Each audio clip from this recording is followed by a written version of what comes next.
Hey, Jeremy Lee here, voice of Makoto in Persona 5, and I am so excited that you found your way here to the Raw Dogs podcast because as a fellow cheesehead and a lover of all things Wisconsin, how can you not want to hang out with these guys who are spreading their love of gaming and making the world a brighter, more positive, definitely more fun place. So check it out, hang out for a while, and enjoy the Raw Dogs podcast.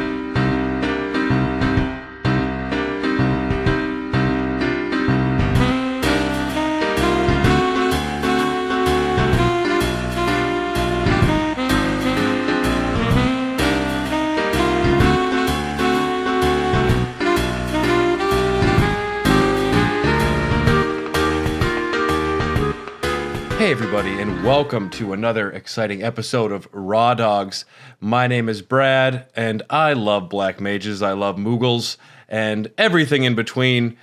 It took me a while, but I do love Quina. Quina is actually Quina is one of my favorites in this game. It was a hate to love relationship, but it took a while.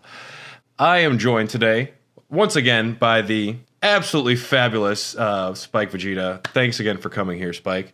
Yeah, thanks for having me on again, Brad. Yeah, I love getting to talk about Final Fantasy 9, just get to chill with you and talk a little bit about video games and stuff. So I hope you're doing well, bud. I am doing well. I am looking forward to Thanksgiving. Spike, have you done any gaming today? I did. I think I talked about this on the last episode where I was going to be doing a Elden Ring all bosses run, and to kind of fit it in before Thanksgiving, we got Turkey Day coming up.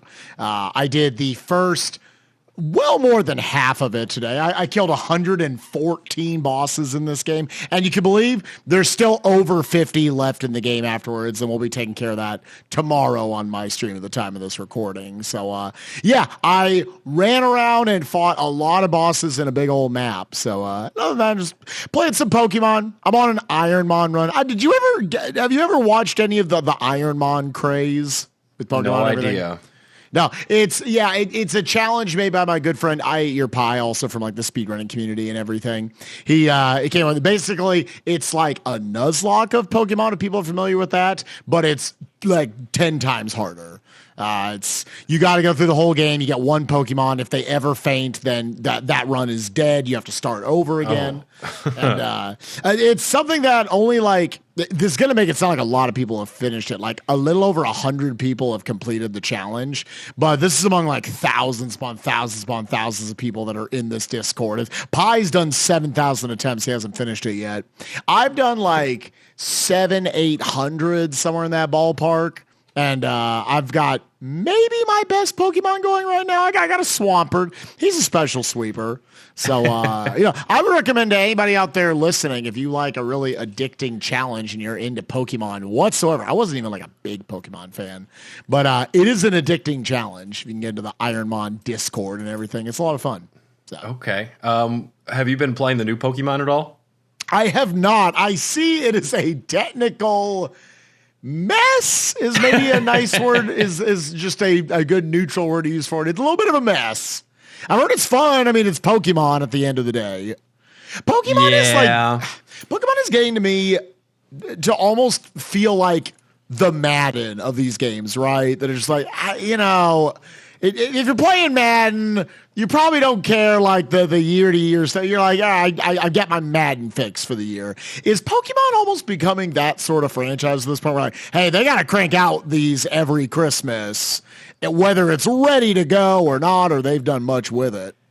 Yeah, they used to take more of a break between the games a little bit, I feel. But now it has become multiple entries a year, and I've only seen brief footage of the mess, the mayhem. And I know my buddy Dylan, our co-host, who's still out today taking care of someone, but he's loving it. And I don't know, it's one of those things. If I love something, I can look past some flaws. And find it bearable. And yeah, I was playing some Elden Ring a little bit before today as well. Currently, my project is to try and get every piece of armor, weapon, Ash of War. I'm trying to get every single item out there, and that is an interesting way to approach completionism because I found a lot of bosses I didn't even know about, which and I know you've cataloged them all and you've made your route, but yeah, there's still a lot to that game. And I just got the strategy guide in the mail, which is fabulous. It's only $30 if you haven't gotten it yet. Oh, really? Good. Oh, I kind of want to get it, honestly. Honestly, it'd probably be good for like some of the like all bosses stuff I do with it. Yeah. Yep. But we're here today to continue our discussion on Final Fantasy IX. Previous episode, we discussed at length the systems, the making of. We talked all about everything outside of Gaia and Terra, but now we're diving in. Our ragtag group of people who don't know each other and are a little angry with each other. Yep. They've crashed into the evil forest, and something that this game does very well and immediately happens is our team gets split up. And I love this about this game. It really does encourage you to, all right, I have, this time I have Steiner and Zidane. And you have to, I mean, there's holes when you don't have your white mage with you. There's things you have to figure out. The game is still in that easy-ish point, though, where you have to try to lose for a while. Sure, yeah. It was definitely an easier era, for sure. But yeah, you go out there looking for Garnet, and you get introduced through a few boss battles to the Trant system, but also something that I don't think any other characters have in this game. Vivi and Steiner have this like bromance where they can team up. Yep. Yeah, they immediately, I remember as a kid, I always wanted to have Vivi and Steiner in the party just because they had those team ups. And I thought that was so cool. And I kind of wish the game did more of that. Like, all right, Amaranth comes in and yeah, so Freya can already jump. Let's throw Freya. And now it's like Super Saiyan levels of chucking her. Like, I think that was really cool how they came up with, like, okay, Steiner can use fire sword and blizzard sword, or ice sword and all this different stuff in combination with Vivi's magic. And it at a character standpoint, it strengthened the relationship between them. It didn't feel purely functional or purely anything throwaway in the story. Steiner and Vivi had this immediate connection. Steiner was there like, no, I'm going to take care of you, kid. We're going to work together. We're going to beat some ass. So. He's my magic buddy. Yep. Going off on that, you could also like Dagger and Aiko doing like a dual summon where like Shiva and Ifrit team up, or Quina eats a party member and they get some of their abilities or something for a while. Yeah. Could be fun. We're just talking about the Chrono Trigger dual tech system now all of a sudden. Golly. I just want to talk about Chrono Trigger all the time. It's a big problem. Dude, it's so good. Have y'all done an episode of Chrono Trigger? No, I actually only beat it for the first time about a week before I met you in person because I wanted to play it before that Summer Games Done Quick because it was the finale. Yep. And I refuse to watch games that I know I will want to beat. Yep. But honestly, I recommend that. As someone like I come from the speedrun community, obviously. I tell people like, don't watch speedruns of games that you haven't played yourself. Because honestly, a lot of it will just go over your head. It'll just look like, oh, okay, they're doing stuff. You might need, like, you want to be in and like understand the systems and everything of like how the game works, how your movement works, how your character works. You want that casual experience of like, oh my God, that boss shit on me like 10 times. And now I'm watching them. They just beat it in 12 seconds. What the hell did I just watch? That's like the impact's going to be a lot bigger. Anyways, there's my little speedrunning aside. No, I'm with you. I have seen speedruns of Dark Souls 1 through 3 and have never played those games. So next year I've called the year of the Souls games for me. I'm going to try and play through all of them. But I honestly don't think that I will retain any of how fast that game is beaten. Oh, no. Yeah. They're very different games as speedruns than they are as casual games. Yeah. It's a different game completely. It is. Absolutely. Yeah, you save your teammates here, you get through the forest, and so I do love the on the nail, like the naming conventions. We went through Evil Forest, it's time to go to Ice Cavern. Yes. Yeah. Very matter of fact, this is the Ice Cavern. What's in there? I don't know. It's probably a bunch of ice. You get introduced to some of the most iconic villains. They don't stick around for the entire game, but the Black Waltzes are fantastic. Mm-hmm. Yeah. I remember being intimidated just as a child, just seeing them like, I don't want to fight that thing. It definitely, like, the Black Waltzes to me came off, and you brought this up in our first episode of this, where there's a lot of like early concepts in gaming that, like, maybe at the time at the ground level, Black Waltzes were actually like some of the main villains. Next thing you know, they're not telling a 10-hour story, they're telling a 40-hour story. And so all these enemies, are artifacts that get left behind. Because again, you look at the FMV of the Black Waltz #3 chase sequence in the airship with them. Again, goosebumps every time I think about that FMV, watch that FMV. And you're like, I think this boss was supposed to like mean a little more in the plot. And then you move on to the back 85% of the story. But yeah, definitely it was a cool concept how they grew as big threat levels to our main characters. Yeah, it seems almost like a little bit of a wasted opportunity. Sure. You have this like Captain Phasma design in Star Wars, and it's just a big nothing burger. And it's like, you got this big chrome looking lady, like badass stormtrooper. I want it to be something, but sadly, no. Yeah, you fight through the ice cavern. There's a cute scene here where they discuss Garnet. Probably shouldn't be calling herself Garnet, and luckily, the first thing she saw, wasn't a lollipop, because she would have called herself Lollipop, but she saw a dagger. I know, right? I think about it all the time. Like, this could have went in a lot of different directions. I'm calling myself Vivi because that's the first thing I see. Vivi and Vivi. Yeah. I always have it's a thing with naming. Do you ever change the names when you're? I guess you do, because you play through your games so much that you do want to change some of your names to keep it fun. Maybe. Yeah. I feel like that's more. So I remember as a kid, I was one of those kids who I didn't like changing the names. Like I didn't even like name the main character after me or anything. I was like, no, that's whatever. That's Cloud. That's Zidane. Whoever. As an adult, I'm like, nah, dog. I'm changing all these names. I don't give a shit. Like they're all my friends, or like they're ass fart. Is my rival. Whatever it needs to be. What type of naming conventions do you usually go by in your games? Have you always been you name them after yourself or something? Well, back in the day, I was very much a purist. Like, well, this is supposed to be Zidane, so his name will be Zidane. Yes. The worst thing that could happen to me was if there was a game where they don't give you a name. God, 'cause I'd sit there and I just get so worked up about it and just think it has to be cool.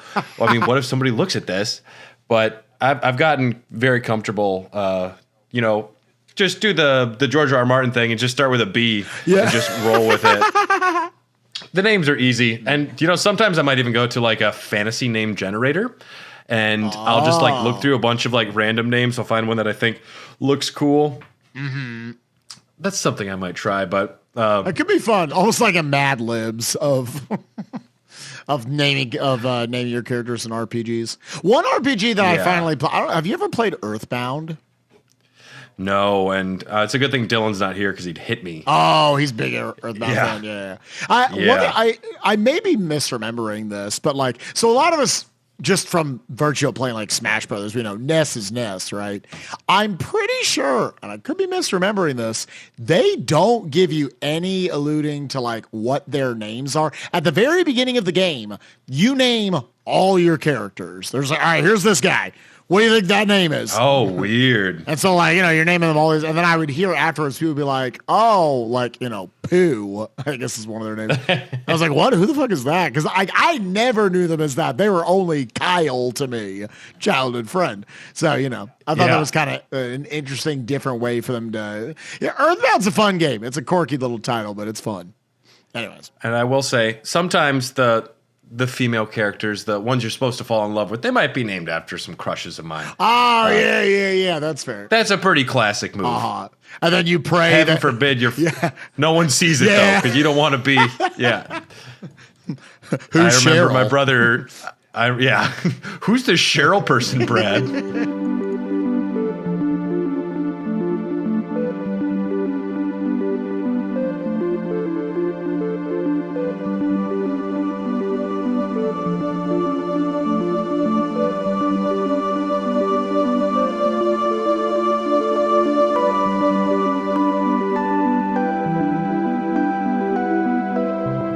This is your first time you get out into the world map, though. You can start doing some side quests. There's the friendly monsters, which might be something I could see speedrunners doing because they do drop a lot of AP. I don't know if you're trying to get abilities quick off of any equipment. So AP is really, really, really valuable in the game, but you also have it like extremely well routed out to where you're like, okay, I want to learn this, I want to learn that. I'm going to make sure I have like certain buffs on it sometimes, so I'm getting like 4 times AP on a certain fight.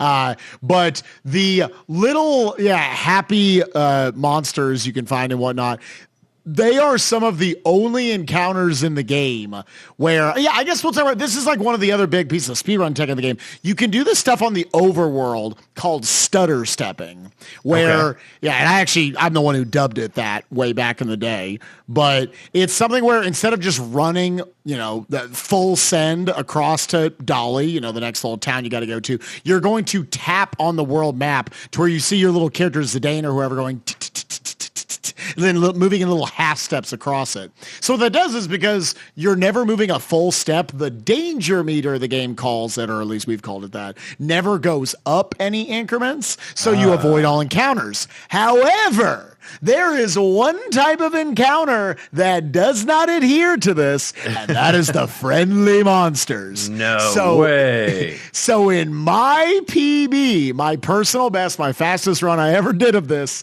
I had one overworld map encounter, and as soon as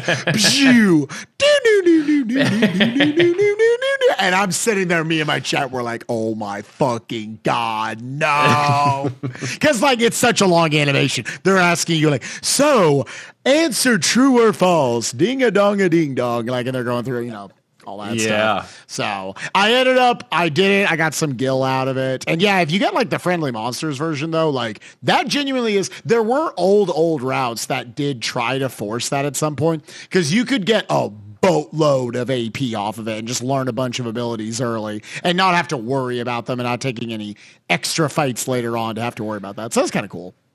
Well, I learned something now about stutter stepping. If anyone is trying to find your friendly monsters, go out there and do some stutter stepping. I did not know that was a thing.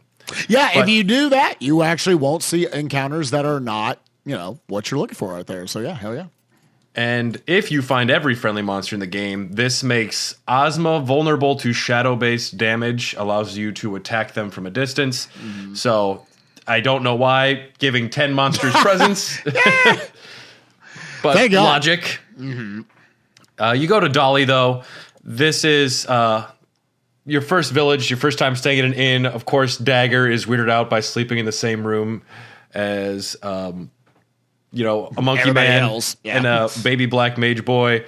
But they make do. I noted that there is a library in the Dolly Inn, and Zidane picks up a book and goes, "How to Save 1 Million Gil, Earn Money the Easy Making Way," and he just says these books suck.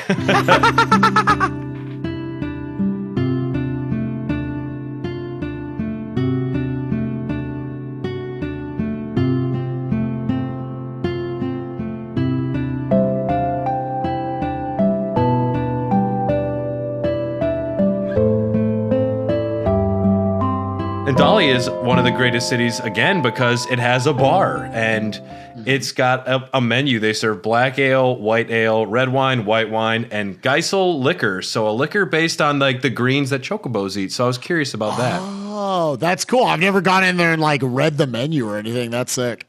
Yeah, as a podcast that focuses on beer as well as video games. You had to go into the bar.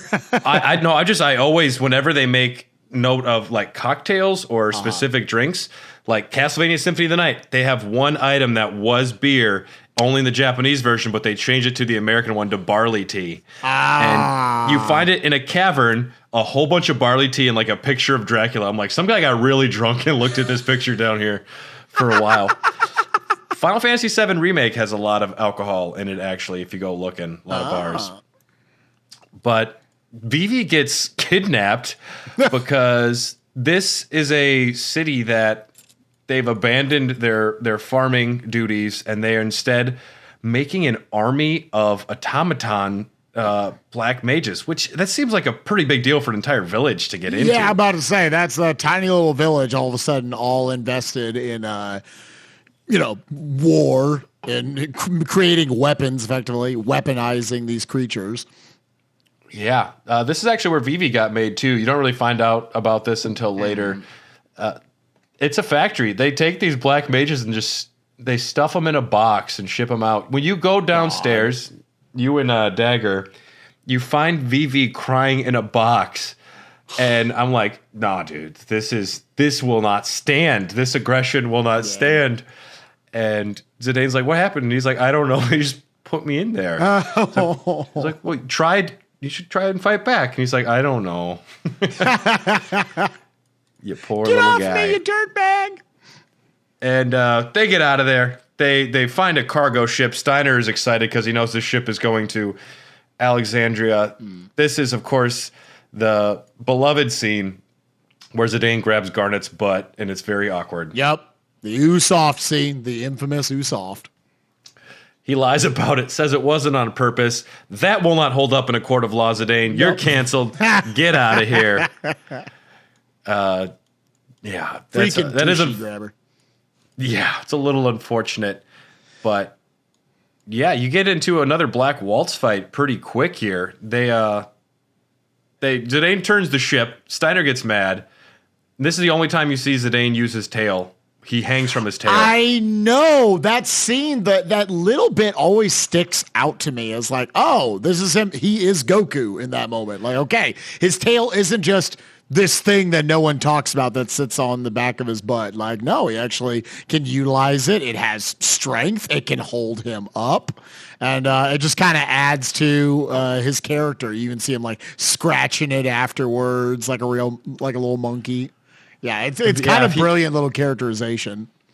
It is very Goku, too. And I know that Sakaguchi teamed up with Akira Toriyama later on. So I wonder if Goku might have had some influence on this. But yeah, this is the only time you see him use his tail, which, it still just makes me feel a little weird. But this is the epic cutscene we were talking about. Vivi is starting to feel a lot of angst and confusion. Not only is he only 6 months old, so he doesn't know what the fuck's going on, he is now seeing these monsters and this army being created that looks just like him. And bada bing, bada boom, big fight scene. They're piloting the ship. And this is what you want in a chase scene, the closing door.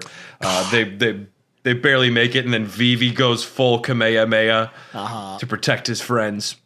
He falls off. Zidane barely catches on to them. They're praying for any way to get out. You're having to rely on Steiner and Garnet to run the ship on the inside. And Garnet we were talking about her a little bit last episode, like the youth of this character and everything she's having to go through, and all of a sudden get thrown into, you can run this ship, right? You can fly this sucker at this speed through this, life or death situation going on right now.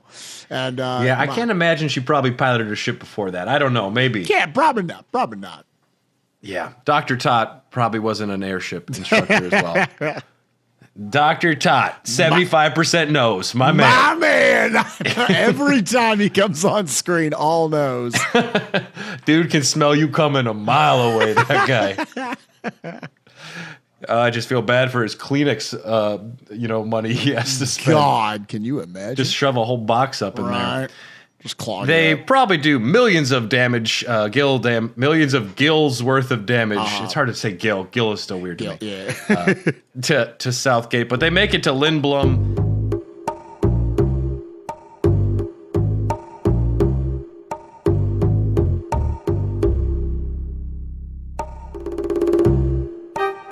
And they are quickly brought up in front of the leader, I don't know if they call him the king. He's the regent. Regent Sid, yeah. Sid Fabul the Ninth. He is 35 years old, which that seems young for Sid, actually. Yeah, I was going to say, I'm used to it. My image is him, and it's like his 40s and everything. He's like 33, But he is an Oglop. Yep. He is a little bug man. Mm-hmm. I put down big mustache energy. He does retain a very big mustache. I love this guy. Again, this game really leaned into, after FF7 and 8 was more like realistic humanoid features and a lot of their characters and everything. FF9, they were like, all right, this man, 75% mustache. This man, 75% nose. This dude's got a tail. This dude doesn't wear socks. I love like they're just, you know what, let's go full balls to the walls. Different energy for this story, and it still completely takes itself seriously. One of my friends on our Discord had mentioned that he considers it to be like the Pixar of Final Fantasy games. Oh yeah, and I think it does just have a great art style that makes it a little more timeless. Not every game for the PS1 can retain a sense of style that's really iconic and sticks out and is still pleasing to the eye later on. Yeah. Because there's just so much jaggies and not enough polygons. But I think this game, you know, it works well. And the Final Fantasy games, the way that they have those like pre-rendered backgrounds really helps a lot too. You're bringing up how it's almost like the Pixar of these games. I don't know if it ever actually came out or if it's like still about to come out. But like Final Fantasy IX was the decision for having a series they made. I think somewhat recently. I don't know if you were planning on talking about it at some point in this episode, but yeah, that tells you a little something about the timelessness of the characters and that they chose that despite the fact that, like you say, this is like the 10th best-selling Final Fantasy in the franchise, and they were like, "This is the one we want to make a series on." Some people in there like FF9. Yeah, they announced the series last year. I believe it was 2021. I have it written down later in the outline, but. Nothing has come out since then. We know that was like their decision, and they haven't announced. Is this going to just be the same story? Because I imagine it would be. I don't want to. Some stories have a neat bow and they're perfect, and I don't need a 9-2. Right. It's so perfectly contained. Oh, I hate. Oh no, it happened again. Yeah. This one's Kuja's little brother coming back. Same problem. Missed his back. Yeah. Yeah, man, those Final Fantasy VII sequels, I have thoughts that aren't good on most of them. But I guess at least there are a lot of them are prequels. You can tell like other sides of the story. But yeah, there definitely are some sequels that are like, this probably didn't need to be told. FF7 was its own thing. I do like they needed money. Yep. Spears, remake is amazing. Big fan of remake. But this Oglop, he is also the designer of most of the airships in the world. He was the one who arranged to have Dagger kidnapped by Tantalus. Yep. He sent them there. And so mission complete. We got her there. What does the Dane do? He goes to the bar. That's what you do. You want to get out of that stuffy castle. And you run into, I'd say, one of my favorite characters in Final Fantasy IX.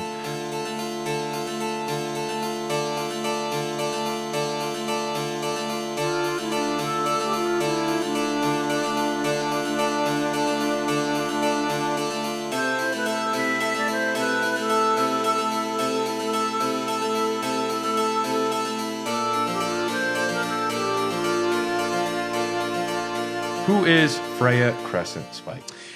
Freya is I'm just trying to remember like the name of her race that she actually comes from. Burmesian, that's right, from the city Burmecia.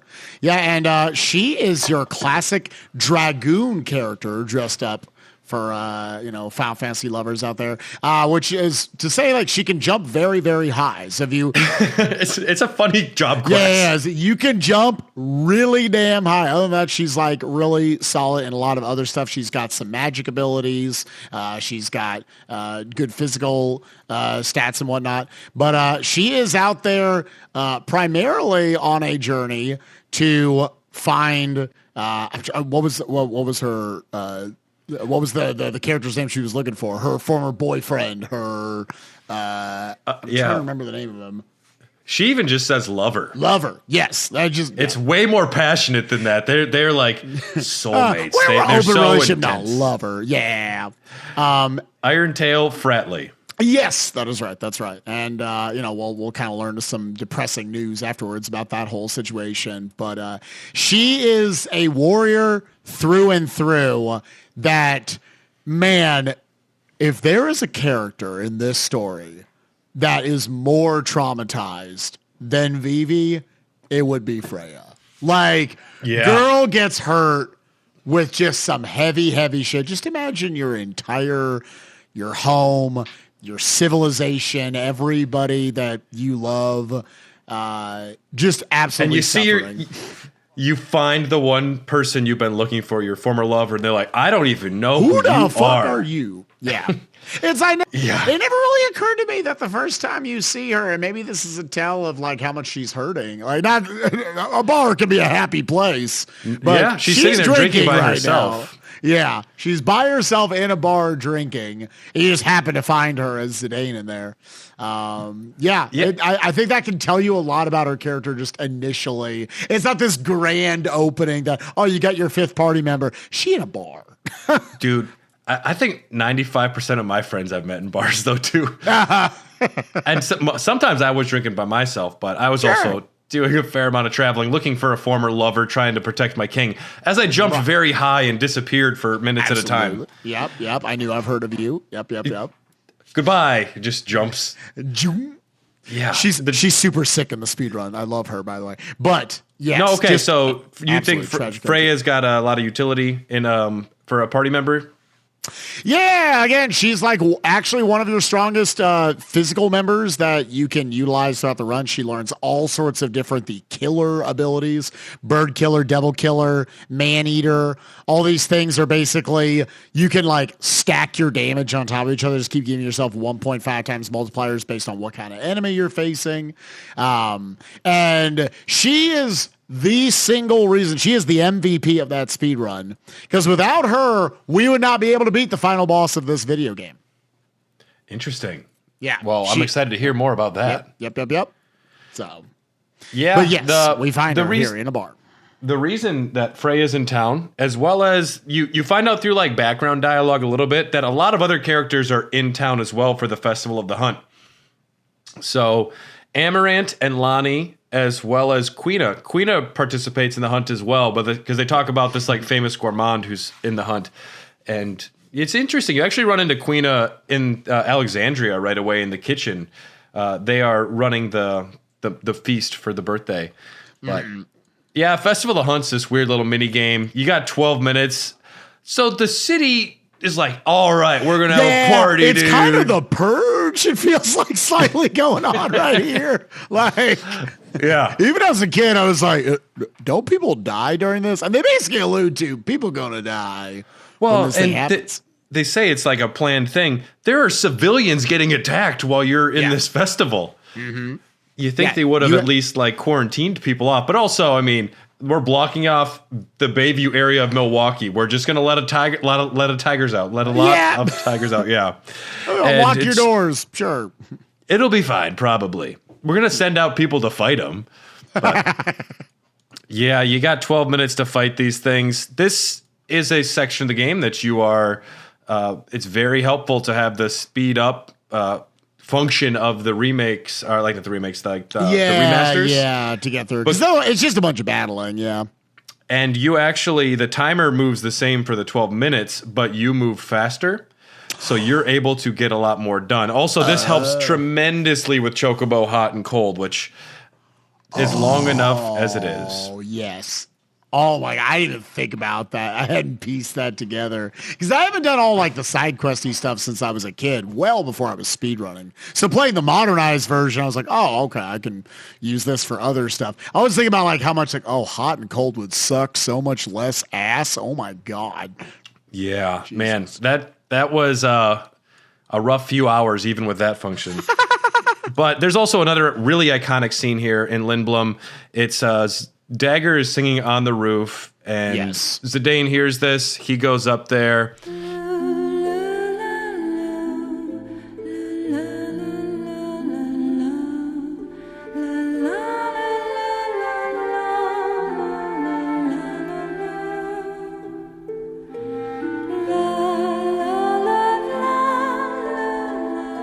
She doesn't know where the song is from. It's from her past. Zidane asks if he's like, will you go on a date with me or what? Hear me out.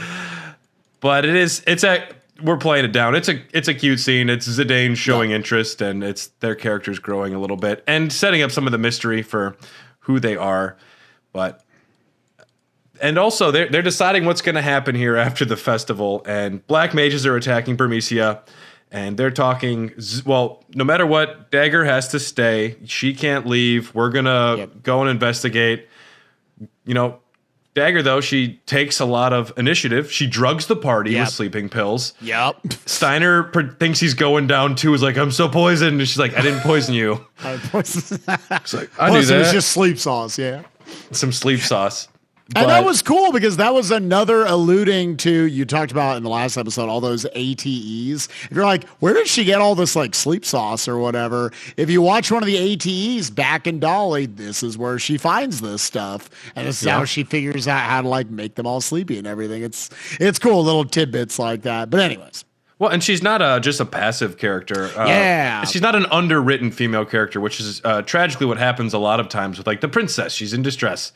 Yes. You know, it goes back to the great Princess Leia who fucks shit up. Yes. And we appreciate characters like that. So this is another great instance of, all right, the party is split.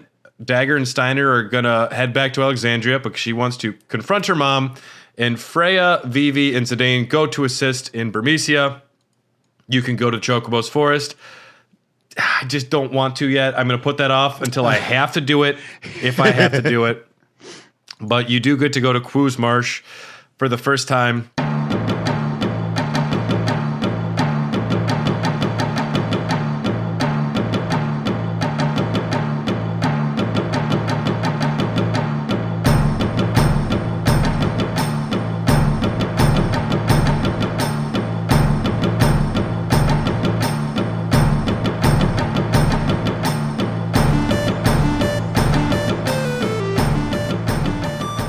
Explain what Quina Quen is. Sorry, dude. It's like a big, overgrown. Is it something related to frogs? Quina was definitely just all tongue to me growing up. That's all I interpreted her as. She, her, he, him, whatever it is. It. And the game doesn't know either. They switch between pronouns a little bit too. Yeah, they're kind of figuring out as they go along, just kind of representing. It's a little flexible, and is a great. Underrated mechanical character with all of the blue magic. The blue mages are always the underappreciated ones in the Final Fantasies. Kamari in Final Fantasy X. Same here with Quina, where like at the beginning it just looks like, oh, they're hitting them with that fork and doing like 6 damage. Okay, whatever. But you learn some of their blue magic. You go out around and eat some shit on the overworld. All of a sudden they can become the backbone of your party and learn some stuff that none of the other characters can do. But other than that, this is a no nonsense character that just comes in and is just real hungry and just wants to catch some frogs. And that's about as deep as it goes. We can sympathize with that, I get that. I want to catch some frogs. I hear the legs are great. Yeah, I don't know if I've ever had them, but we'll trust Quina, who eats many frogs. Quina is from the Quo race, kind of amphibian based. Yes, I was like, it's somehow evolved from frogs. I want to say a little bit. They don't have a specified gender. They are 89 years old. Oh, specific. Oh. Of course, added very late. Final Fantasy does this thing sometimes where they just want to have a weird character. Yeah. Ketchi is a Moogle robot. A Moogle robot controlled by a cat that is animatronic controlled by Reeve or something like that. Yep. No, the Moogle is animated through magic. I don't fucking know still. And we talked about that for 5 episodes. So whatever that is, but Quina is, they've got the pink outfit and that kind of, I don't even know what to call that hat. A frilly chef hat. Yeah.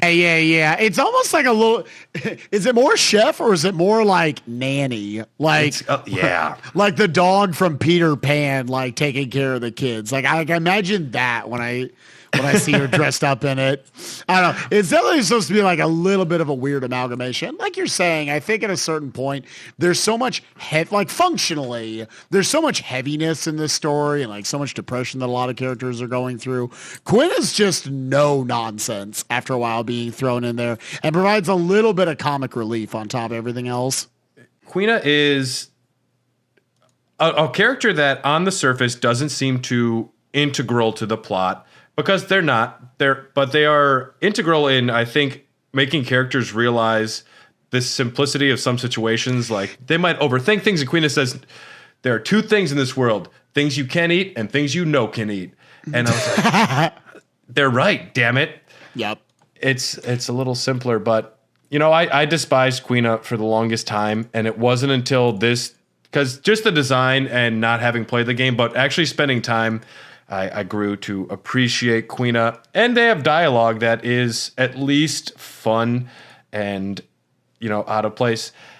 The Quina's first thought when Sid gets turned into a frog is, can I eat it? So it's dinner time, right? Yeah. Like, we can make this work.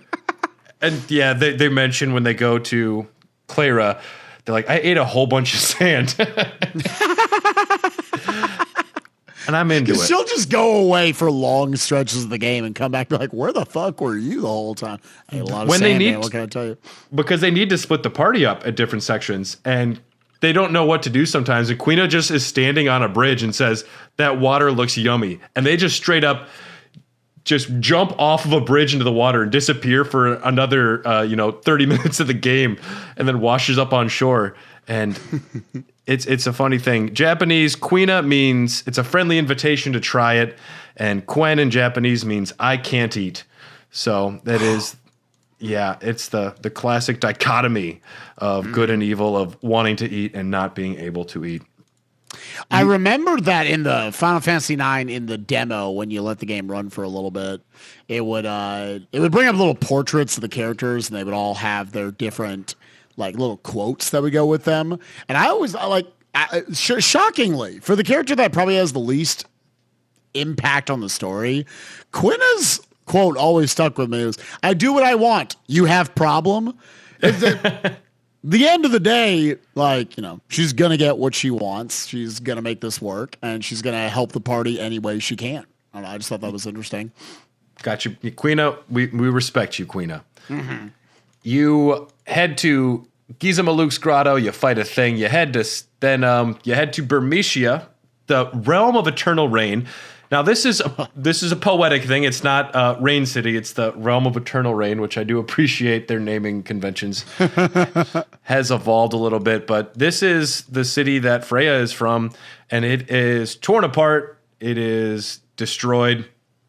You do see a few citizen soldiers of Bermesia, some mice people, some rat people. You actually save a man and a pregnant woman. Yep. You run into them later in the game. She has had 10 kids that are running around. She cranked them out. I guess that's how rats do it, you know. They will bring the population to Bermesia back pretty quick. It's all rats, imagine. But yep. You get to the end of this section. You run into Queen Braun. She is having a conversation with two other characters here. Beatrix, a major hottie who I have weird feelings about because she also brags about killing 100 people single-handedly. I know. Her character is like so interesting to think about in the context of the story, because you're presented that she's out there like it's doing her job, but she does it way too well and murders civilizations by herself. Then, you know, obviously she's also got her relationship with Steiner, and you have to see how she was doing it in service of the Queen and how that kind of fits in with how, you know, her relationship with Dagger. It's that there's a lot of blood on a lot of hands in Final Fantasy games in general, and it's not so black and white, you know, who the good people are, who the bad people are, and Beatrix kind of represents that completely. Originally, Beatrix and Steiner were one character. I think I remember her in this, yeah. And they're like, let's take all the badassness and put it into this beautiful woman, and let's take all of the silliness and put it into this man, and he's not wearing socks under those boots. Yes. They make his feet feel weird. I don't know. But you're also introduced here to Kuja. Kuja was a character I had problems with, kind of like Quina. The design is so over the top, so half lacy, such a set of panties he is wearing. My God, that thong. That low cut thong. He's comfortable. I mean, he knows what he's wearing. Yeah. I guess we all know what he's wearing. Yeah.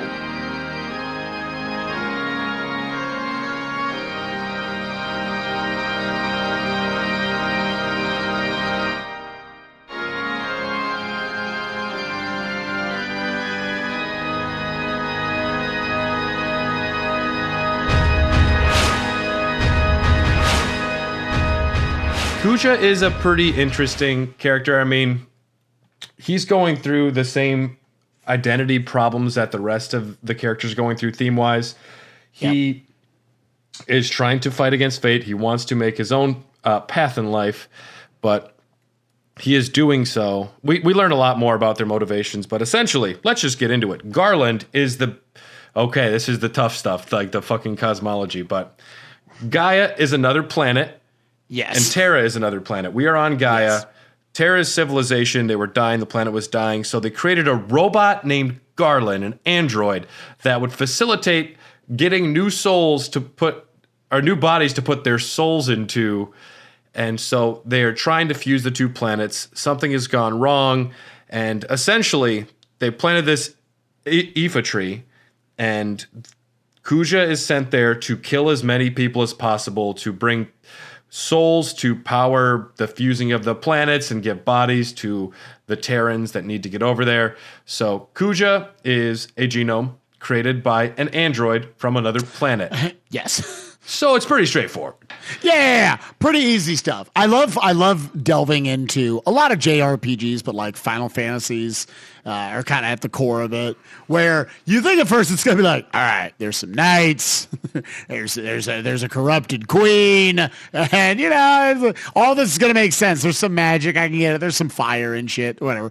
Some fire, some thunder, and then at some point all goes off the rails, and they hold it till the end of what would be the first like quarter of the story. What would have been disc 1 in this game, to be like, oh, by the way, here's possibly your main antagonist, but by the way, that's also not the actual main antagonist. We're like 3 steps down the ladder to get to that point.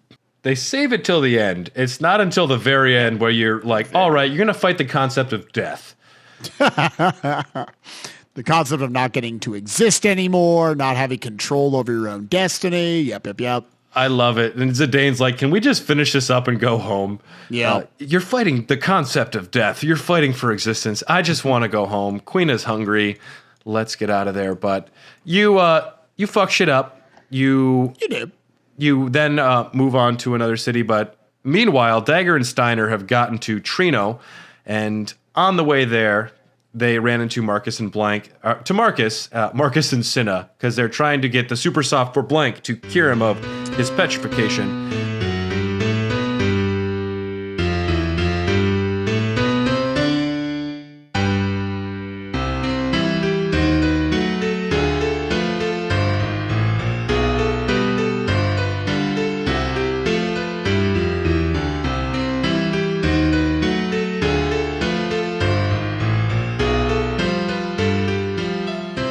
And Trino, just want to mention, it's a cool city. It's a dark city.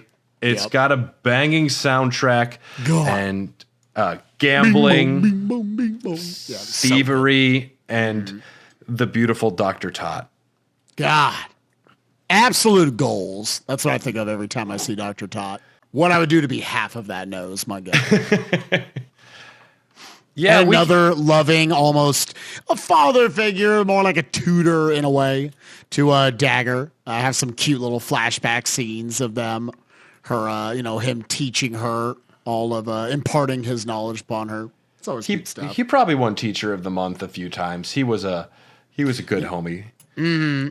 Zidane and the party, they go to Clara, the other spot where the Burmesian people live. This is more of a religious getaway. It's like a tree caught in a sandstorm. Cue the Darude. We're going in.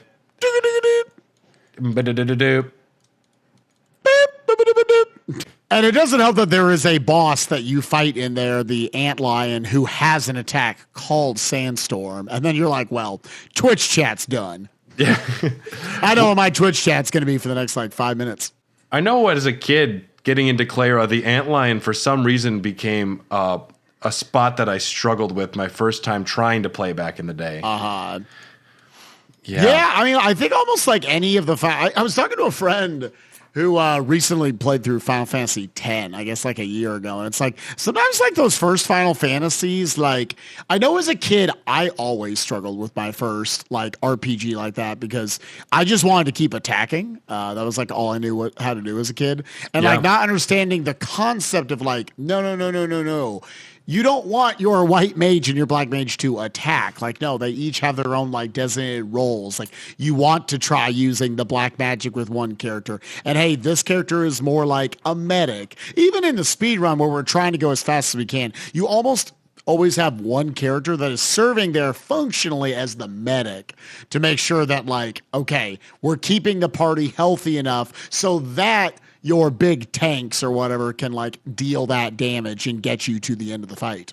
So, I mean, Antlion was a tough fight because he has, again, the Dire Day. He's got the Sandstorm. Can put all of your characters down to a very low amount of health, down there in the single digits, and then pick you off from there potentially. So there's a lot of potential issues that boss can create for you. We get through it, though. We run into Vivi's little friend, Puck, who is the prince of the kingdom of Burmecia. Another great little moment. And as all of it's going to shit, the black mages are attacking Clara. Irontail Fratley has the most badass entrance. He jumps in off the top of a building. Yeah. Yeah, there's we don't hear it, but there would have been a badass theme song if this was a DC movie or something. Yeah. Cue the Wonder Woman theme. But yeah, he Legendary shows up, saves everyone from the black mages. And we don't know it immediately at this point, but Queen Braun, the reason she's attacking here, she's trying to get one of the 4 pieces of Alexander, which Dagger has one, Lindblom has one, Aiko has one, and the harp in Clara has one. And she needs to get all 4 of those because Kuja is manipulating her to do this. But you are destroyed once again by Beatrix, and you head to Alexandria because Dagger and Steiner have been kidnapped there, and they extract the Eidolons out of Dagger. You save Dagger from Alexandria, and now your goal is to find Kuja, who has escaped on his silver dragon, and he flew off towards the outer continent, which I was like, okay, we haven't seen this yet. You ride a bug underground, as you do. As you do. In Hollow Knight, anyways. Yep. I know. When I played Hollow Knight for the first time, I was like, oh, it's a Gargan. It's the Gargan Roo system. All right. But you learn a lot when you get to the outer continent here. You get there, and you find a village called Kondapiti. This is a village of Scottish-speaking dwarves who worship the sun. I love these fuckers. They literally say you can't come in unless you say rally ho. And they won't let you. They stand by it. I know. There's some of my favorite little characters are so simple in that regard. But, it's really fun energy. It's just good, positive energy. Rally ho!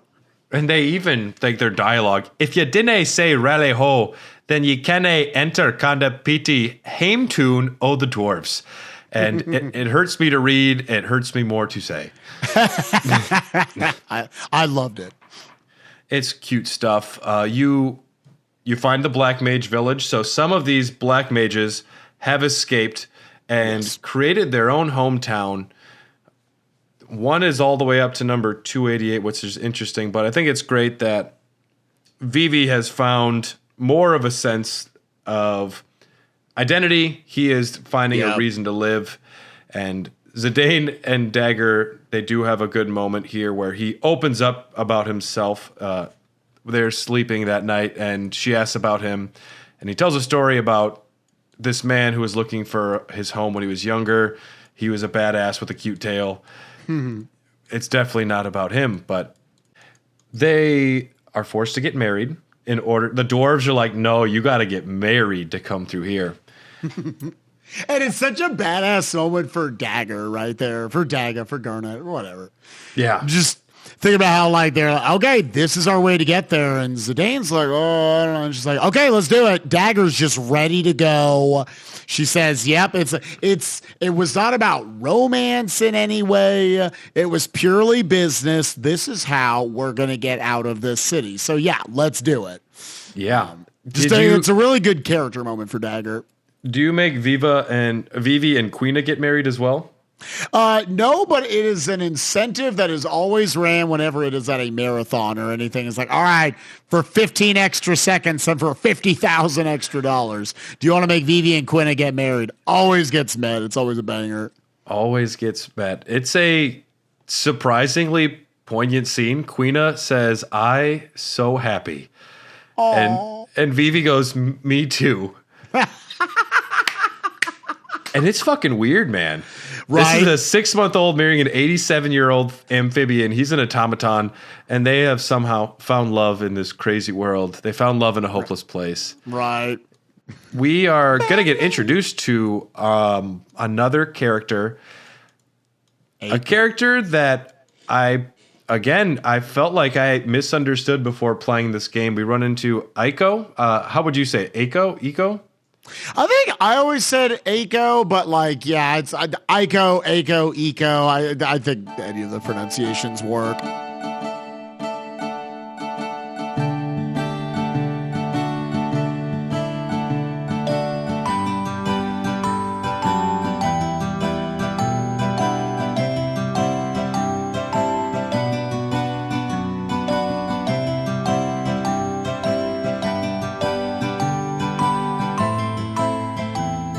Eiko is, I hate her design. I don't love the blue hair. I don't love... It doesn't look good.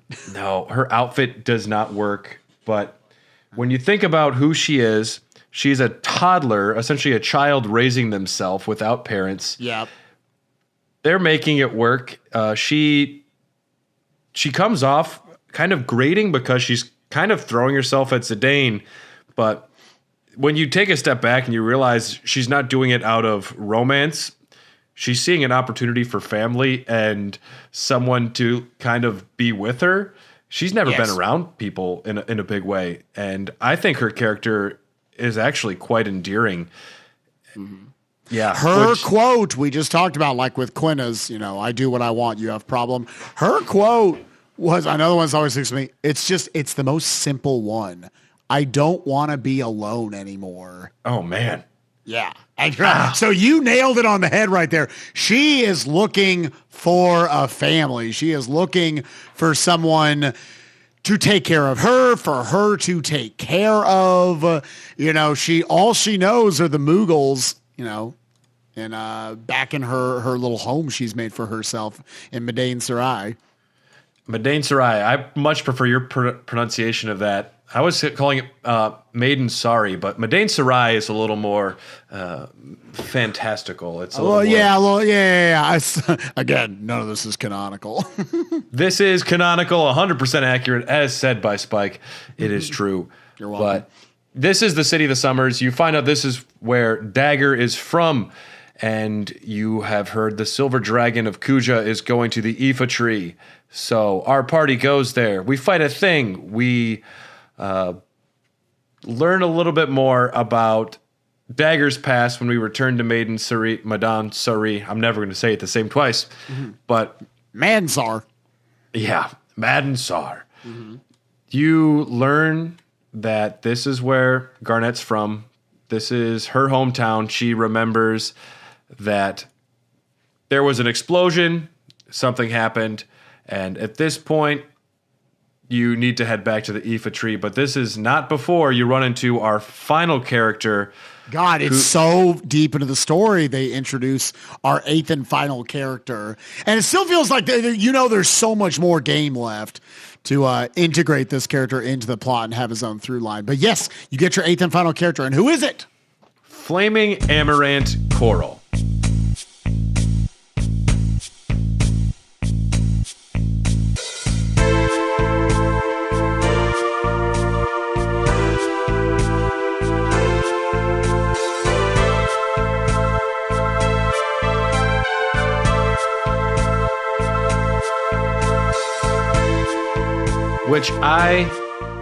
This is the opposite of what happened with most of these characters, because his design is so cool, so overwhelmingly awesome. And then you play it and he is just he's a wet paper bag. He's just like useless, uninteresting. Yep. He's kind of like a knockoff Zidane, technically. Mm-hmm. He can do like some throwing of items, but he feels like a Knuckles without actually being endearing for like what he's protecting. It feels like he comes in as like the anti-hero, the rival of sorts to your main protagonist. And it doesn't work so well. He has some plot that is nice later on. He has a little bit of character growth, but he definitely suffers from being the 8th character in the plot that comes in probably a little too late. To bring another Star Wars reference, he is Boba Fett. He is a character that I think people just love because he has blue skin and awesome dreadlocks and a cool design, but overall, he just wants to talk about how cool it is to be alone and friendship is dumb. Yo. And I would be tired of this guy in 5 minutes. I would not want to hang out with him. Right. Me and Quina are going to an all-you-can-eat buffet, and we are closing that motherfucker down. But he is a 26-year-old, and he is one of the 2 humans on our party, which I remember reading that thinking that's fucking odd, but if you do the math, it makes sense a little bit. Yep. I'm looking at the 8 of them in front of me right now. I'm like, oh God, yeah, it is. It's all over the place. It's a little band of misfits that are going to come together to save the world. And I love all of them except Amaranth. I was going to ask you which one was your least favorite at the start of this, and now it's abundantly clear. I think that's where most people land. Most people probably have either Aiko or Amaranth at the bottom of the beloved list. It is tough because the cast beyond that is extremely beloved, especially members like Vivi and Freya. Especially characters that are given a lot more time to shine, kind of more things to happen. Mm-hmm. We're going to get to the end of Disc 2 here. You go up the Ifa tree this time. Kuja is on top of the tree. Queen Braun shows up, summons Bahamut because she's had enough of Kuja at this point. A giant battle happens, and Kuja takes control of Bahamut by using Garland's airship, the Invincible, and Queen Braun is defeated. With her last breath, she apologizes and tells Garnet to live her life. It's like, you waited until the last second to try and save a little bit of face on the way out the door. Yeah. It still makes you feel for it that there is like some emotional connection there still between Queen Braun and Dagger. Maybe a little bit released of, all this grief, maybe a little bit of self-inflection about the whole thing. But, yeah. I loved, not to go back too much on it, but I loved the usage of Bahamut in this story here at end of Disc 2, early Disc 3. That growing up, I didn't even play Final Fantasies, but I knew of Bahamut as this just like, he was this badass dragon. That was like, for all intents and purposes, from my standpoint, he was like the big Pokemon. He was Charizard. Like, that was like, it was like a happy thing. And then you play this game and you realize that, like, yeah, he a weapon. They're like, in a lot of ways, they're weapons that are being used here, depending on like whose side they are, who is controlling them. And it made it that much like scarier what it could have been. Again, it made it not this black and white thing, but simply, he's working for whoever is controlling him at the time. And it does cause the death of one of our main antagonists here and one of our main protagonists' family members. How it can destroy the societies. Alexandria, we're going to see in a little bit. Yeah, that's cool. We didn't mention before, Lindblom did get attacked, and you were just talking about Eidolons and how kind of terrifying they can be. Yep. There is a new one introduced in this game called Atomos. Yes. Oh my And God. Atomos is a Kirby the size of the moon that literally just vacuums things into this black hole. And that is some otherworldly, scary shit. Yes. I am more terrified of the giant vacuum black hole monster than any Bahamut, any Shiva, Ifrit. Give me any of those over a giant Kirby that wants to eat everything. Jesus Christ! Like, and they show and they don't. They're pretty graphic in the FMVs for that, where he starts sucking up the civilization and the citizens of Lindblom right there, and you're like seeing soldiers get like sucked into it. You're like, oh my God. And it eventually just like cuts it off. You think about like the people who didn't quite go all the way in and then they started falling down. Just like, God, this is brutal shit. Is this a kid's game? Yeah. And Uemasu's just going so hard on like that great fantasy music. There's a kazoo playing in the background. Right. There's a scene in that attack in Lindblom as well where it's after the battle and one of the citizens of Lindblom is just like stomping this black mage who is dying. And they're like, dude, it's not his fault. He doesn't know what he's doing. And he's like, he killed my son. Can you bring my son back? I'll stop if you can do that. And I was like, Jesus. Some heavy shit here. Oh my God.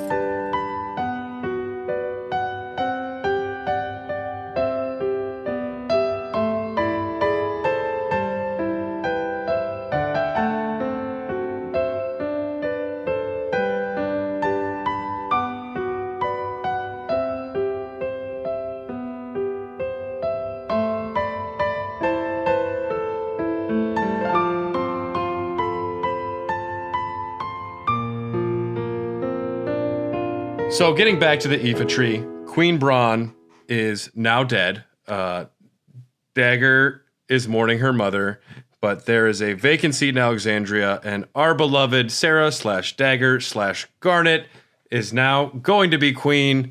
And so essentially we have a little bit of a time pass here, and we kind of see what happens with all of our characters in the meantime.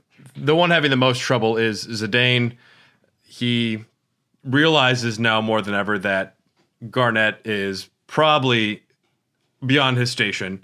He is sad drinking. We've all been there. We've all had our homies there, our friends. Yeah, I really love what the story does right there. That, again, it shows like the growth of a lot of characters. You see a lot of different revelations characters will have. Like Steiner is now dealing in a world where all of a sudden this queen that he has worked for his entire life, that could do no wrong, all of a sudden she was only doing wrong, and he's having to question like his entire career, even his existence down to a certain standpoint. I love that Zidane, like, it's Square playing with the fact that up to this point, you have played dozens of hours of video game. You've taken in all this story, and legitimately, he and Garnet is not Garnet, Dagger, Sarah, whatever.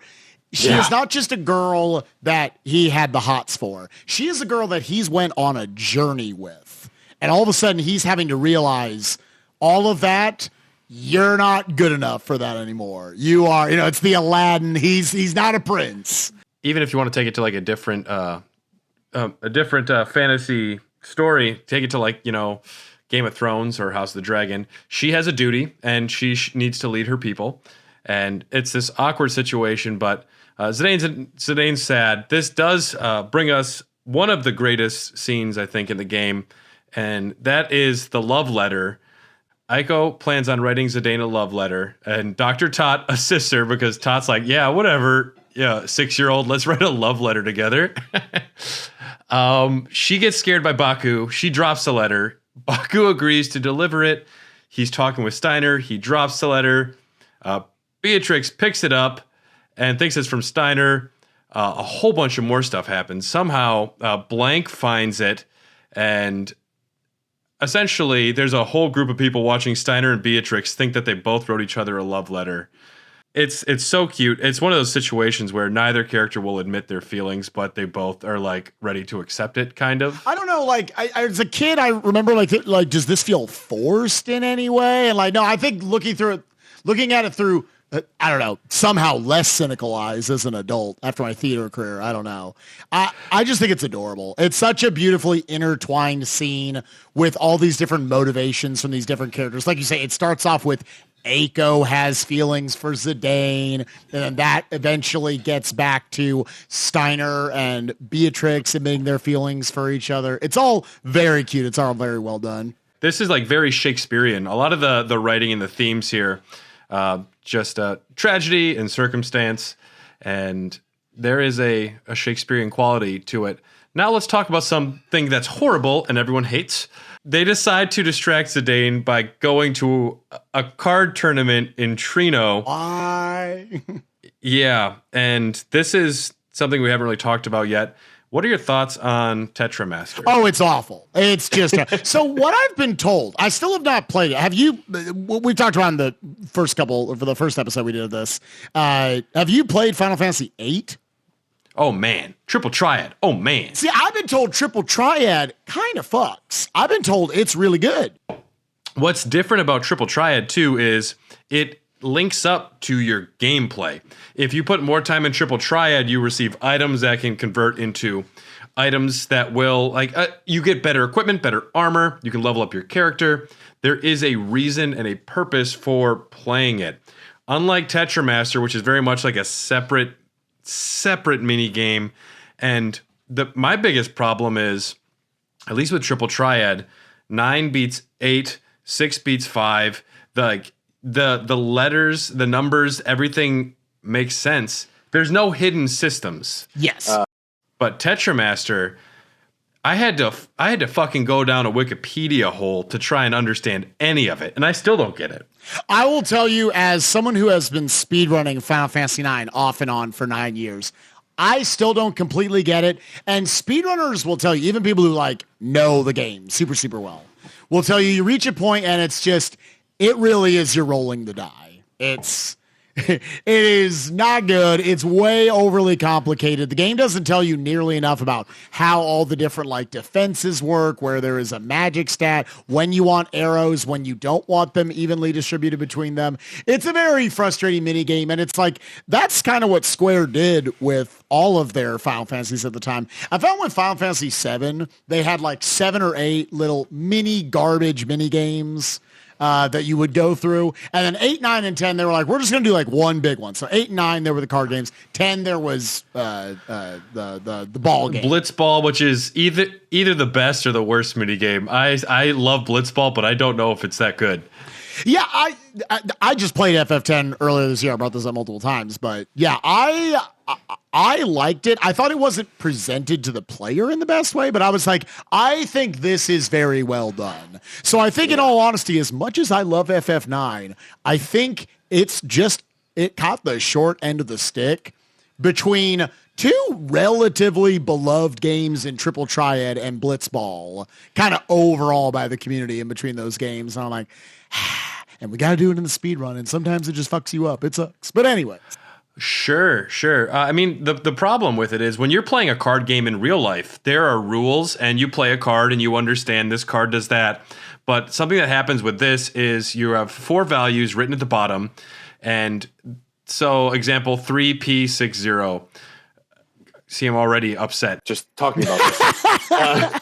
But the card's value is assessed. A random value is chosen between the minimum maximum numbers for each value. So you could have a 1 beat a 10 according to a weird roll of the dice. And that's no fun. It's extra. It's hard to actually play the board strategy of this mini game because there's always any game you play Pokemon, there's a damage roll. Eventually there's all right, if you roll something, it will roll a pretty close amount to whatever the max value will be, somewhere between 12 and 16, 16 being the max, 12 being the lowest. Tetramaster, it can roll a 1, like you're saying. It's garbage cards can beat very, very good cards, and that really sucks when you're the one on the receiving end of that. And meanwhile, Quina is wandering around Las Vegas, and Quina says the water looks yummy, jumps off a fucking bridge, and this old man goes, gambling debts, what a shame. he says, "Rest in peace." And the thing is about Quina is you can't get rid of Quina. They will come back no matter what happens. But meanwhile, Kuja is attacking Alexandria. He summons Bahamut to rain death on the city, and a whole bunch of little scenes happen, but suffice it to say, Zidane arrives just in time. Alexander is summoned. Finally, the 4 pieces that we have collected with Aiko and Garnet have come together to summon Alexander, but Garland shows up. So we finally get to see Garland for the first time, and this is like the culmination of a lot of plans. Kuja was trying to get Alexander coaxed into being summoned, and Kuja then uses the Invincible to seize control of Alexander, but he did not plan on Garland showing up. So essentially, the city is kind of destroyed. Zidane saves Garnet, and then we mentioned this on the previous episode, or was it? We mentioned this before. Garnet is now mute. Yes. Which has a gameplay effect as well, which is nice. It's not just story effect. She not only can she like, I don't know if she can summon at all. She can't do like 50% chance she won't do anything in a battle. Yep. Yeah, that actually, once again, like I don't want to draw everything back to a speed run, but there's actually a time where you're like, okay, this fight we can make faster if nope. There's a 50% roll that she just can't focus. And I get like from a speedrunning standpoint, that can be frustrating, but from a storytelling standpoint, you feel that. Like you say, It's not just part of the plot and you kind of throw it away. No, it is ingrained all throughout it. And man, they really, for her being one of the main characters in the game, they had the balls to say, this is not going to be like a one little quest line and then she's over it. This is like a good 15% chunk of the video game, of this 50-hour RPG. She's going to be mute. She can't talk from the trauma of losing her family, of her entire city and the civilization that she was now tasked with taking care of. She was the queen. She was effectively, in a lot of ways, the protector of Alexandria. And now so many people have died. So many people, even if they lived, their homes are destroyed. And it hits hard. It sucks. Yeah, it really does. And if maybe they're all worrying about this coronation, maybe they should have been realizing, oh, Kuja's still out there. Maybe we shouldn't just oh, well, it's all resolved. It's time to go to the bar. But yeah. Dr. Tot is also in Lindblom. He sees Regent Sid and he said, "Oh, I think I can probably fix you." So you have a side quest to get a few potions, but it winds up with Sid being turned into a frog, and Quina's excited about this. I was gonna say until Quina comes into the mix, that's maybe an upgrade. I don't know if you'd rather be effectively a cockroach or you'd rather be a frog. They make fun movies about frogs. The only movie I can think of about a cockroach is WALL-E. There might be a cockroach in A Bug's Life, or ants maybe, but we're not sure. So it's better to be a frog. Right. Unless you're in a world with Quina and she hungry. Stay away from Quina. This is the point of the game, though, where we are earnestly searching for Kuja. And this takes us out to the desert palace. We're trying to find him. We all get trapped in quicksand pretty quick. This was planned by Kuja, and Kuja is going to threaten your party and make you go to a place called Ulvert? How would you say that? I always said Oilvert, yeah. Sometimes I'll play a game and not have it be a real concrete word. It's just looking at the word, and I won't even have a pronunciation for sure. You're all right, this plays it safe. It's that place. You're not saying it out loud. You're just okay. Yeah. As long as I don't have to say it out loud in front of people, they won't know I don't know what I'm saying. That was me, honestly, with because the Ifa tree. How did you say it? I would say Ifa. I think 2 I's it could go either way, but it's also pronunciation is a tricky hole.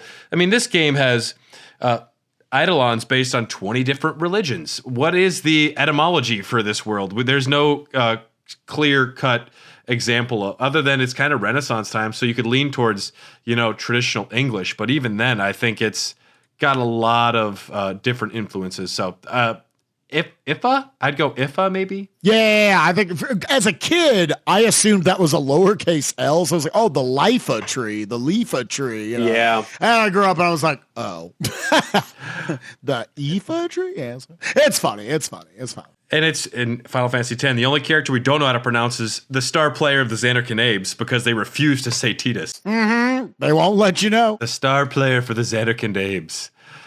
Funny.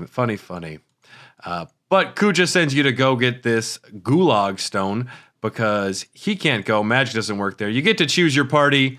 And if you're paying attention, you'll realize he mentioned you can't use magic there. So hopefully you didn't bring Vivi, Sad, Dagger, and Aiko. You might be struggling a little bit. Mm-hmm. You go to this place, you go to Oilvert, and this is part of Terra. So this is actually a location from the other planet.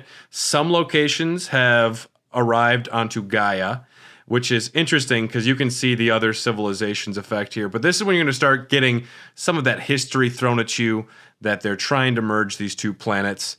And a lot of this is just getting sprinkled in lightly. They don't really kind of throw the whole story at you until you get to Memoria and you realize who Zidane is and who his brother and even sister are. But it's really, I think, tonally, pacing wise for the story, it makes a lot of sense that it isn't all like lore dumped. Because it's really easy for RPGs, I think, to lore dump you at some point.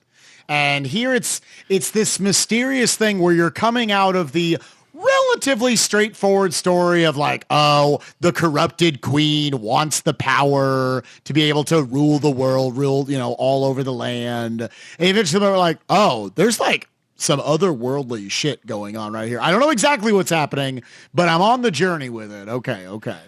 And yeah. I really like how this game does at this point with Oilvert and Desert Palace. Like you were saying, you don't want to bring magic users to it. So it creates this situation where you don't just have a bunch of bench warmers. You actually have to think, how do I evenly distribute my teams to where, I'm going to bring more of the fighter-based characters out to the desert. So if I haven't been using them, some of them say like an Amaranth or, maybe a Quina or something, all of a sudden I'm going to have to use them a little bit. And then you cut back to the Desert Palace. Now you have to completely use this magic-based team. And it was an interesting gameplay way to get you to experiment with the other characters if you've been leaning on a certain set this whole time. Because we're now going into the end game, and the game gets a lot harder at this point. That's one of my favorite things RPGs do, and it doesn't happen enough where you have to split up your party, and you have multiple parties doing separate things. And if you have enough party members to do something like that, I remember, you ever played the Suikoden games? No, I know it's kind of up there with like Chrono Cross in terms of like how many characters. There's like 40 something in Suikoden 2 that you can bring along. It's that. Oh, Jesus Christ. Okay, no. Chrono Cross was 40 something. That pales to the 108. There's one boss that's so tough. You assemble 3 different parties that all take turns fighting him, and it just feels epic. And it's a cool thing. But that's so cool. Yeah, and you mentioned your other party. Turns out Kuja just plans to kill him anyways. Yeah, he's not give a shit. Yeah. I did make a mention. Black Mage number 69 realizes what they're doing is wrong. What? I've never noticed that. There is Black Mage 69 is like, wait a second, I think we're the bad guys, aren't we? That's how our little froggy Sid gets onto red light, green light, and he has to dodge a hedgehog pie. Weird situation there. But we also get to meet Sid's wife, who was being held hostage, and we also learn that she didn't get kidnapped. She did, but she kind of also... She turned him into an oglop. He was a cheating man. He was a little naughty. Yep. We do get to our situation here, though, where, a couple things happen, but essentially we have to fight 4 fiends. Yes. We have to split our party up. This is after we get to Ibsen's castle. A few minor things happen between them, but at Ibsen's castle, this is also where Amaranth decides he needs to have whatever character arc he's going to have for the game. This is it. This is all they could fit in. Yep. He's like, I guess I'd rather go alone and not be with friends. Whatever, Amaranth. I don't care. I'm not using you anyways. Good luck fighting all those tonberries running around in there. God, terrifying. This is a Actually, the weird- most terrifying enemy you can run into in Final Fantasy games. I remember playing FF7 Remake like 2 years ago when it came out, and as soon as a Tomberry popped up, I went, "Oh fuck, I'm gonna get shivved." I'm more afraid of Marlboros myself. Yep, also terrifying. Yep. You can be outrageously overleveled, and you will just get one bad breath, and you will kill it. Like, your party just turns on itself. And I am poisoned, angry, sad, berserk. I don't know. I got every status. Plus, I'm a frog. And no, I am not going to do what you want. I'm a confused frog right now. Because you think to yourself like, "Oh well, I've got 1,000,000 HP. I'm buff as shit," and it's like none of it matters because, like you say, a little bad breath. Every single status effect in the game comes on top, and you're like, "Well, I did not prepare for this." That happened to me in FF10 this year as well. I just have FF10 and 7 remake stories left and right. I could do stories about 7 and 10 nonstop. 10 will be next year's, though. Oh, heck yeah. Are you guys doing like one of these at like one Final Fantasy every like Christmas season or? Like kind of around Christmas. We do it once a year, and I think next year we're going to offer the vote. Do you want to do Final Fantasy Tactics, Final Fantasy 6, or Final Fantasy 10? All right. And Yeah, we'll see what the people want. But so the what we have to do here is go to 4 separate locations because all of these shrines need to have their bosses defeated at the exact same moment. So Dagger and Aiko go together, Amaranth and Freya go together, Vivi and Steiner because they're best friends and they love each other. Bros. And Zidane, he's he's a little insensitive. He goes, "I guess I'm stuck with the leftovers." And meanwhile, Quina's like, "What the fuck, man?" Quina says, "There's an old saying in my tribe, leftovers good."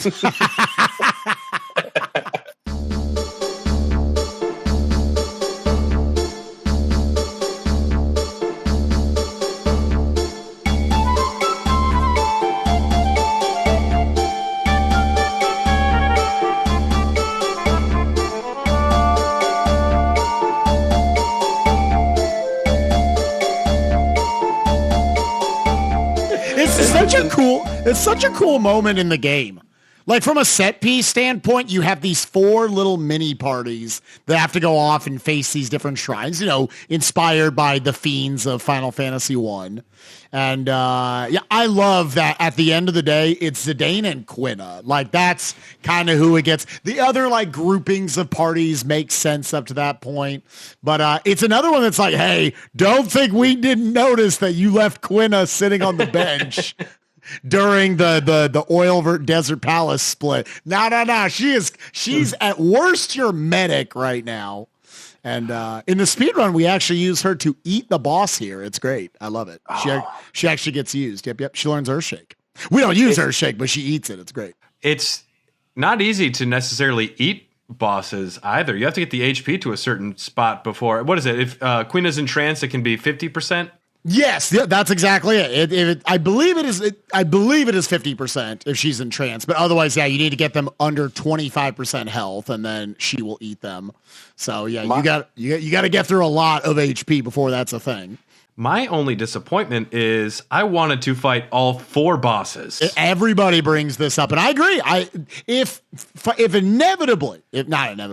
one day Final Fantasy IX ever got the FF7 remake treatment, this is literally the first thing they're going to go do. We're going to go control all 4 groups and go on all 4 of these little mini journeys. If you defeat these 4 guardians, the portal to Brand Ball into this I don't know if it is technically Terra. It is the area where Garland is facilitating the merger of the planets. You're greeted by Garland. You see an old man in a black set of armor who is Garland. We briefly mentioned some of him about him before, but he is a android.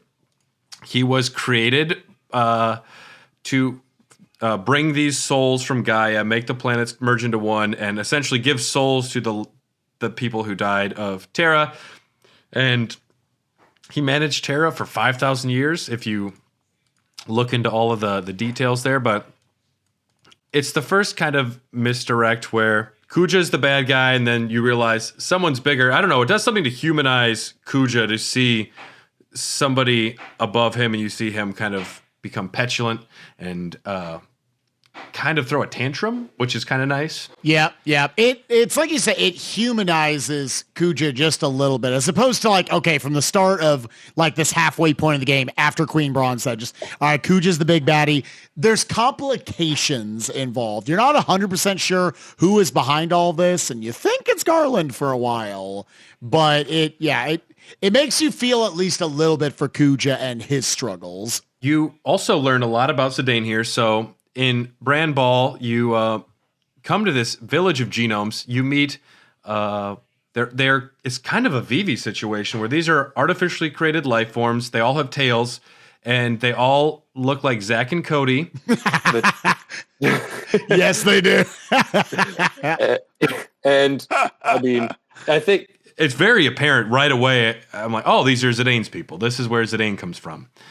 And you meet a young girl named Makoto, and she's the only one that kind of can talk to anybody. Dagger sees the eye from the invincible airship and faints. She realizes that this is what attacked her village, Madain Sari. That's exactly how I pronounce that. Yep, that's good. And I'm not saying we're right, but we agree. We're at the same stopping point on that. Yeah. We agree there. There is a giant crystal in the basement which kind of powers everything. You find Quina licking it.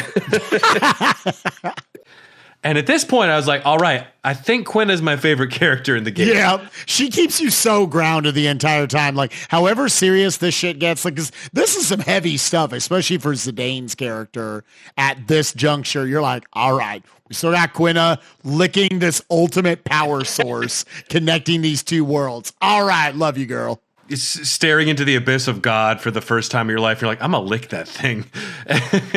I bet you it's tasty. Quina says it's very salty. Oh, yeah. Which I guess the world is kind of bitter. There it is. You learn a lot here. The Ifritry was created to reduce mortality, to spread the mist. Essentially, Kuja was created by Garland, and 7 years after his creation, that's when Zidane was created, because Kuja was kind of turning into a potential threat. You learn the history of these two characters, and you think at this point, Garland's the bad guy. Kuja, though, has realized what's going on, and he wants to destroy Garland and take the control for himself. He wanted to take possession of Alexander, turn it on Garland. Then you go to a place called Pandemonium. Makoto takes you down there, and this is when Garland starts trying to really push Zidane's mission, like, you are here to destroy Gaia. This is who you are. Goku. Yeah. Yep. Goku, you're a bad guy. You're a Saiyan. You need to destroy these people. And then you look at Krillin's sweet face and you're like, I don't think I can do this. I can't, man. I'm sorry, bro. This is a really sweet moment in the game as well, because the party has to go looking for Zidane, and he has given up. He's sitting there beyond help, and they show up and they come on, let's get out of here. And he says, no, I'm not worthy of being your friend. I'm not worthy of being helped. This is who I am. And he's not ready to destroy Gaia, but he has just completely collapsed. And they kind of have a series of battles where your party members show up and help him out. And it's a sweet moment. It's a sweet moment where he has had the backs of all of the party for so long, and now it is their turn to step in. Even Steiner comes in. He's like, okay, I'm here, buddy.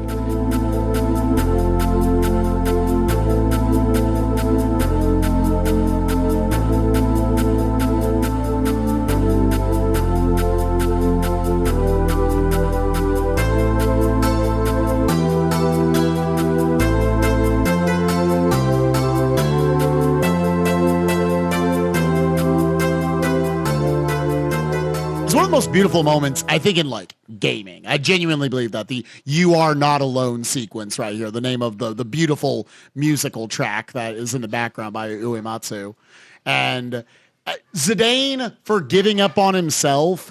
Everybody else who he had never given up on. They won't give up on him here. We can talk, we can make fun of Amarant, underdeveloped character, but another sequence there, at least it goes back to that. Zidane went back into Ibsen's castle earlier in, this kind of stretch of the journey to save him. He wouldn't give up on him. And this is all of them coming together in Zidane's lowest, darkest moment and saying, you are a friend. We love you. You never gave up on us. We're not going to give up on you. And it's a truly beautifully done section of the game. Yeah, it's showing the effect that your character has had on the party.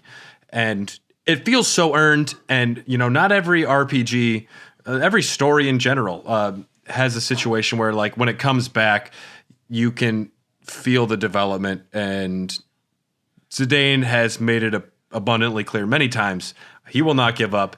We didn't even mention the beautiful scene where he goes peeing with Vivi.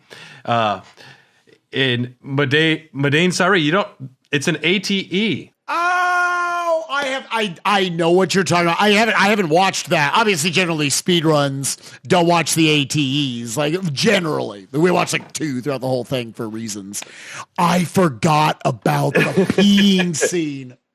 I've thought about doing a casual playthrough through Final Fantasy IX again, like voice act the whole thing and upload it to YouTube and whatnot. Do like the speedrun route, but really like read all the dialogue, just to kind of remember all the little nice moments and whatnot, and not just kind of remember it in broad strokes. This podcast is like bringing me back to like, I should do that. That's a good bucket list content item to do at some point. And I will watch the peeing scene, damn it. Yeah, that was, Vivi was like staying up late at night thinking about something, and Zidane's just trying to cheer him up, and he's like, I forget all the dialogue. He said something about, like, there's something that just feels good, and it's like looking at the stars, and then they get it's tinkle tinkle, and it's like, this is just what guys do, or something like that. And yeah, it just says tinkle tinkle is like the audio. Truly a beautiful moment. But in Pandemonium here, we fight Garland. And right before defeating him, Kuja shows up. You fight Kuja, and hopefully you beat them both. But on the verge of death, Garland tells Kuja, hey, you have a planned obsolescence. You will die soon. You will leave no trace on this world. And this makes Kuja quite furious. He has decided his plan is now to annihilate all life, annihilate both planets. Zidane and the party, they gather all the villagers from Brand Ball. They escape back to Gaia, and this is the end of Disc 3. Mist now covers the continent, and I think this is a very important contrast here. So essentially, Vivi has learned that he has a short lifespan. He might not leave any mark on the world. Define what existence is, what it means to you. Kuja is given the exact same conundrum, and it's just, you contrast these characters.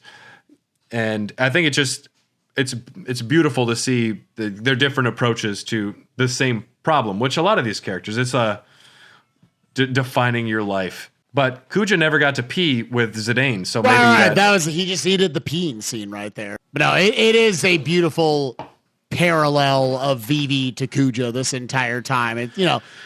Dealing with how short our lifespans are in general. And they're having to deal with that on a super intense, abbreviated level. Seeing the sweetness of Vivi, and not giving up on them. And then Kuja, everyone's going to come with me. He says that multiple times. Like, I'm going to bring all you with me. I'm not going to die alone. That's why I got to go kick his ass. At this point, you head to the Black Mage Village, and the party leads the genomes here. And so the genomes and the remaining black mages are going to cohabitate. This is great. This is cute because the black mages who know this much, they know nothing about life, are now teaching the genomes. It's the 2-year-olds teaching the 1-year-olds how, here's where you can shit. Yeah. This is a shop. I don't know why, but they give us money. I don't. Yeah. There is an incredibly cute scene. I had forgotten completely about this, but 2 black mages have hatched a chocobo egg. Yes. Oh my God.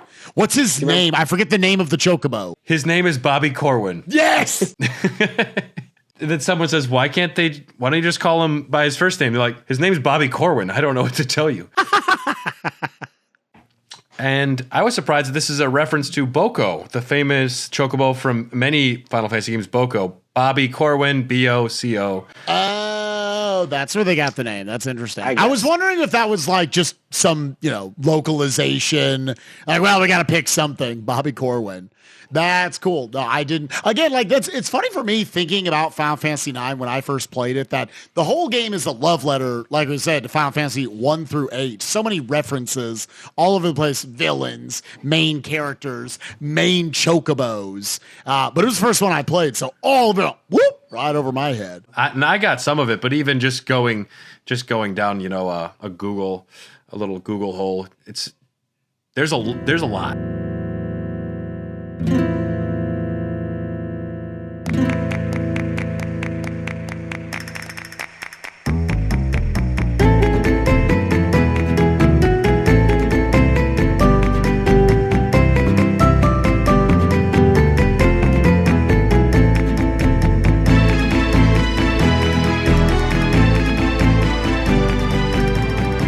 This is our last chance to clean up some side quests. Would you have any side quests you love or hate particularly? Good God, and the side quests. I mean, I always have to give a shout outs to the first. I always like to bring this up about Final Fantasy IX. It is the first video game that ever got me to even think about the concept of speedrunning, because it is a built-in speedrun challenge in this video game. I remember talking about it was literally like on the playground back when we were kids. I was probably in 6th grade when this game came out, 6th, 7th grade.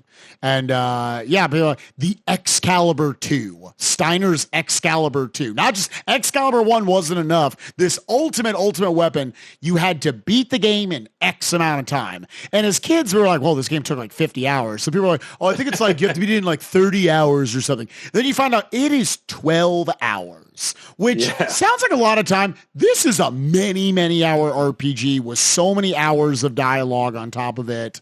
To get to the end in under 12 hours was nutty. Now, in the speedrun, we get there in like 7 or 8 hours, depending on what version you're playing. But it was the first one that got me to just think about, okay, how do I route all this out? Because it's legitimately basically the very end of the game you have to get this super busted weapon that then really allows you the opportunity to get the DPS to get to the end. But they made a whole famous guide about it, the 100% perfect guide to Final Fantasy IX, where you had to do all the other side quests in under 12 hours and still get the Excalibur 2 and then backtrack and do all the other stuff. So I always have to give shout outs to that one for sure. Did you have a favorite? I think only speedrunners have ever gotten Excalibur 2. I remember just thinking, wow, if I tried 1 billion times, I would probably get down to 20 hours. But I mean, even going, world record pace is down to 7 or 8. So that's a pretty intense time frame. There's not a ton of significant side quests. There's a lot of small ones, but the biggest one is the Chocobo Hot and Cold. We briefly talked about that, but I found that to be quite tedious. And Magnet Central, that's one that I enjoy, but I don't go out of my way for. It's nice little tidbits. You get to read in the dialogue there, for sure. It's cute. Just Moogles talking about, oh my God, you'll never guess what happened. I was at Clara and there was a big monster. And I'm like, that's cute. All right, they're just writing letters. And clearly Zidane gets a letter and he just like opens it up and just closes the letter before he hands it off. The only one that I guess I'd really want to talk about is the mega boss, Ozma.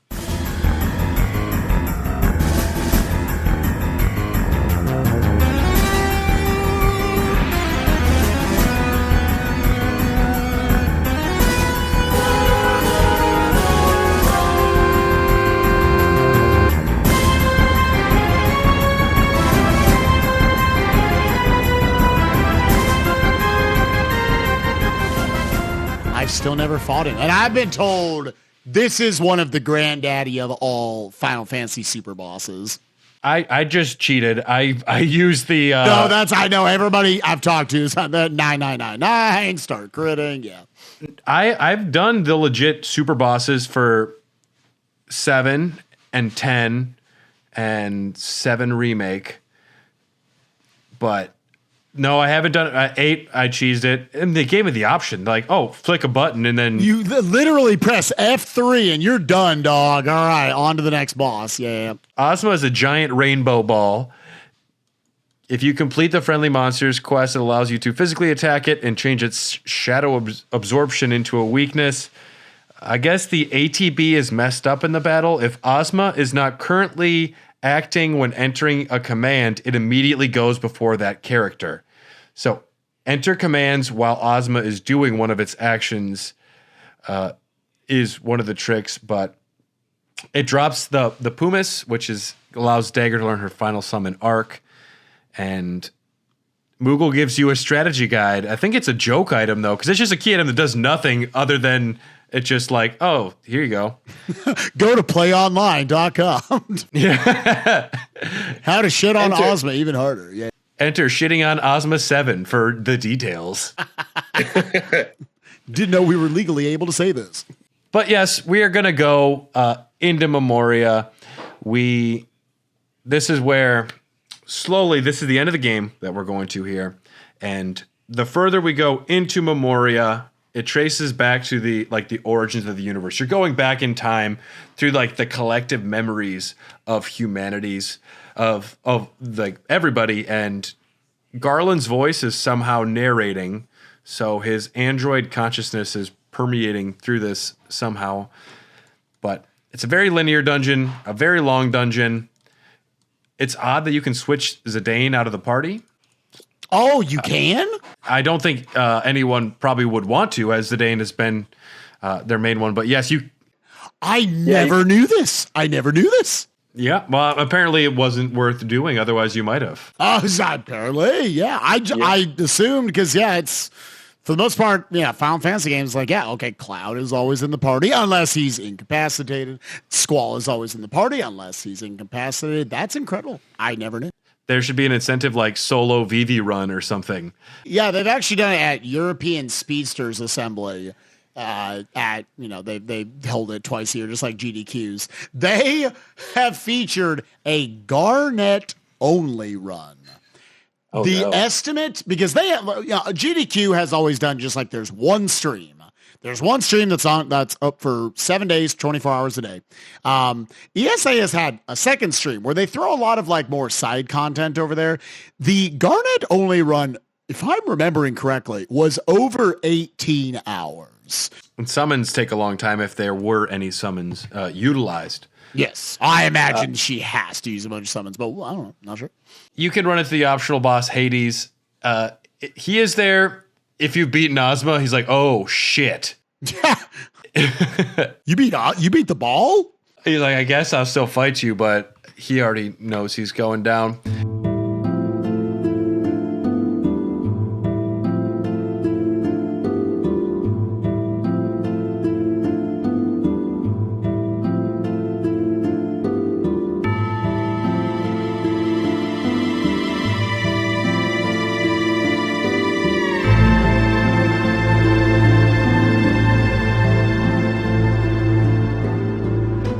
But yeah, like I mentioned, we're going further back in time. You're seeing when the planets started to merge. You're kind of experiencing some of your characters, like childhood. You're seeing a few things as you go back. This is where you get Excalibur 2 if you're Spike Vegeta. Not if you're Brad. No, not if you're Brad. The Excalibur 2 was so hard. Just one last thing to say about it. On the original PlayStation 1, even like that, the internet had to do everything they could collectively to come together to find out a route that got there in time. Like, this was intense back in 2000 when this game came out. It was such a tight number of hours to get there. On PAL for years, they thought it was literally impossible because of how the game naturally moves slower, but the clock goes at the same pace. They thought on PAL it was literally impossible to complete this challenge. So, like, yeah, for anyone out there like, I never got the Excalibur 2, the vast majority of people did not. It wasn't until like the modern age of speedrunning where people were like, okay, we collectively can write enough shit down. There's enough video evidence. We know how it works. Yeah, it's a lot. But yeah, you get to the end. You get the Excalibur 2 if you're Spike Vegeta. If you're Brad, you're vibing. That's horribly cruel to PAL players that wasn't taken into consideration back in the day. Nope. Fuck you. You're lucky to play the game, but you get to the end here, and Kuja is just staring at the crystal. If he breaks the crystal, he destroys all life. He destroys everything. So you fight Kuja, and you beat him, and then you awaken in another dimension. The twist of the century. Sometimes Final Fantasy games, the final boss is something that you kind of have been made aware of a little bit going into it. You've heard the name before. Yep. Not here. No. This says a voice speaks to Zidane. It says it is Necron. They are a mysterious being that intends to destroy all creation. Essentially, this is the darkness of eternity. This is the concept of death. They even go so far as to quote Yoda from episode 1 here, and takes all dramatic tension away from me. Immediately, I'm just thinking of pod racing and dual bladed lightsabers, and yeah, if that'd be cool if Zidane could get the double bladed lightsaber weapon or something. Dude, I mean, he already plays with kind of the double edged blades throughout most. You either have his more dagger based stuff, or you have his kind of twin blades. So, I mean, that could have worked. Necron also raises all of the characters' levels to his. So if you're not at Necron's level, there is he will bring all the levels up to the same, which is odd for a final battle, equalizing the playing field a little bit. Mm-hmm.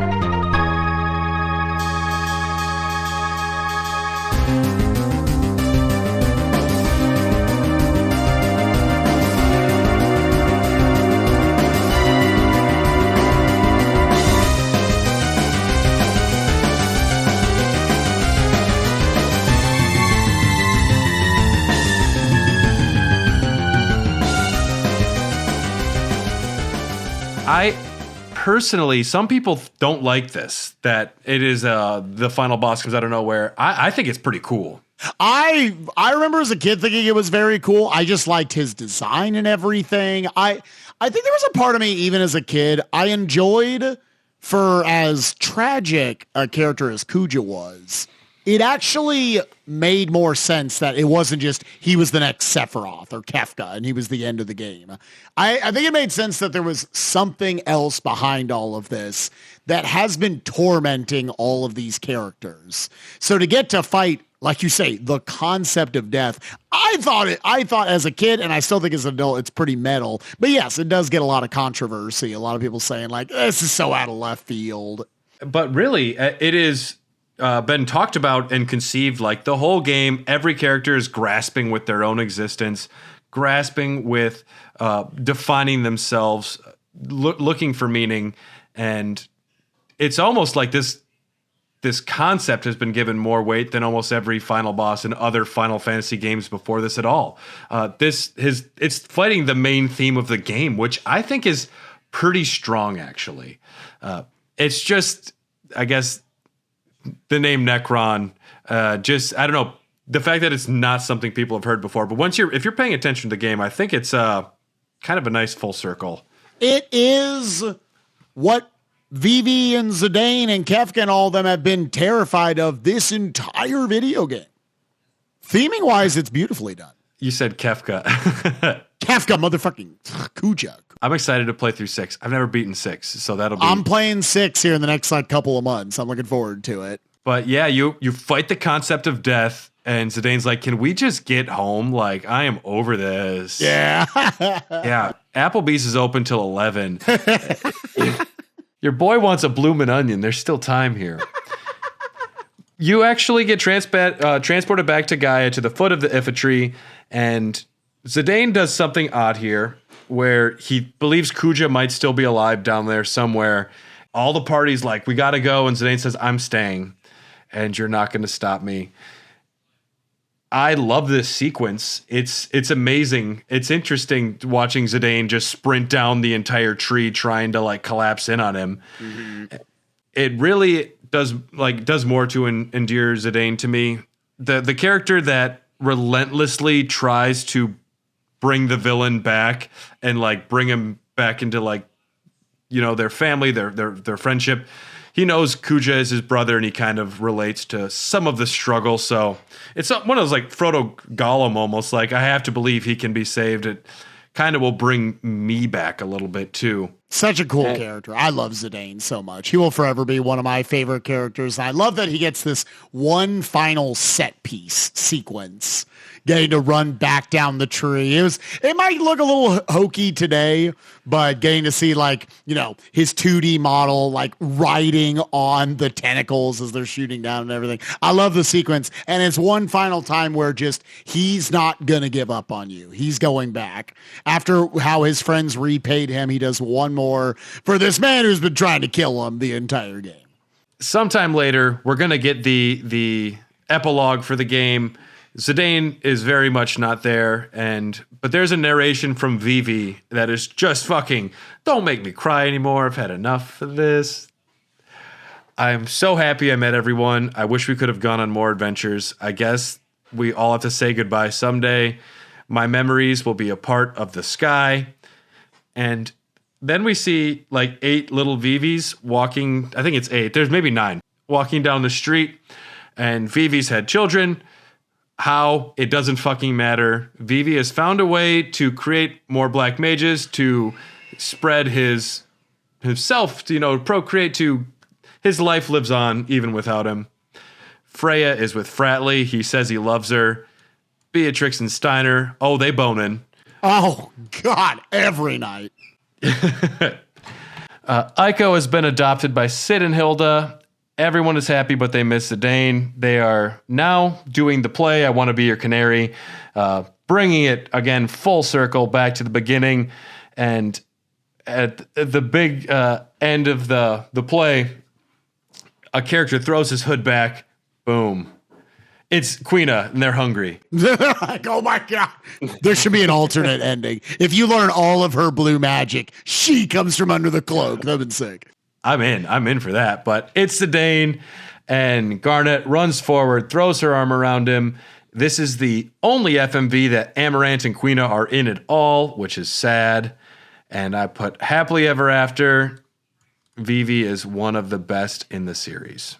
The ending to Final Fantasy IX as a kid, this is 2000, was the first time I realized how good storytelling could really get in a video game. I was mesmerized. I was glued to the edge of my seat. I was in tears. I was sobbing the entire time at the narration of Vivi, seeing all these characters come together. Amid the we think Zidane's dead, Vivi is dead. Just the moment of Aiko with now, when she, come on, Mom, come on, Dad, whatever she says as she runs off. And Sid's like, what did she just call me? That hit me, dude. Just, everybody is just looking for a place to call home, looking for loved ones, looking for people to take care of and help take care of you. Gorgeous final half-hour sequence in this video game. I mean, just having Vivi do the narration at the end, goodbye. It's been nice to know all of you. I'm a wreck. I can't handle this shit.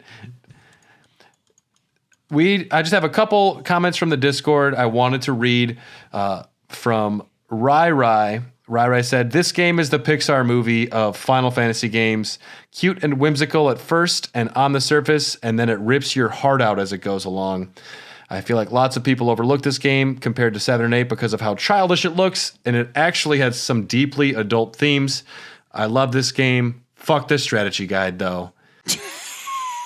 All of that is so. I never thought of it as the Pixar movie of Final Fantasy games, because that tonally, that's exactly where this game lives the entire time. Cute, whimsical. You can go in, have a good time, go out on this beautiful adventure, fight a bunch of big monsters, get to be a cute little black mage. But man, the theming is it can be a very heavy at times. Yeah. From Judge Tempest. I want to remember why I loved this game. All I can remember is Steiner's expression and Vivi's story. But in the end, I don't care about anything else. One thing that sticks out for me is trying to impress 100 nobles. That is traumatic. That's one of the only things you remember. Who cares about those 100 nobles' opinions of you, Judge Tempest? But My own thoughts. I think this is one of the best written Final Fantasy games. I think probably the greatest cast of characters. I would agree with that.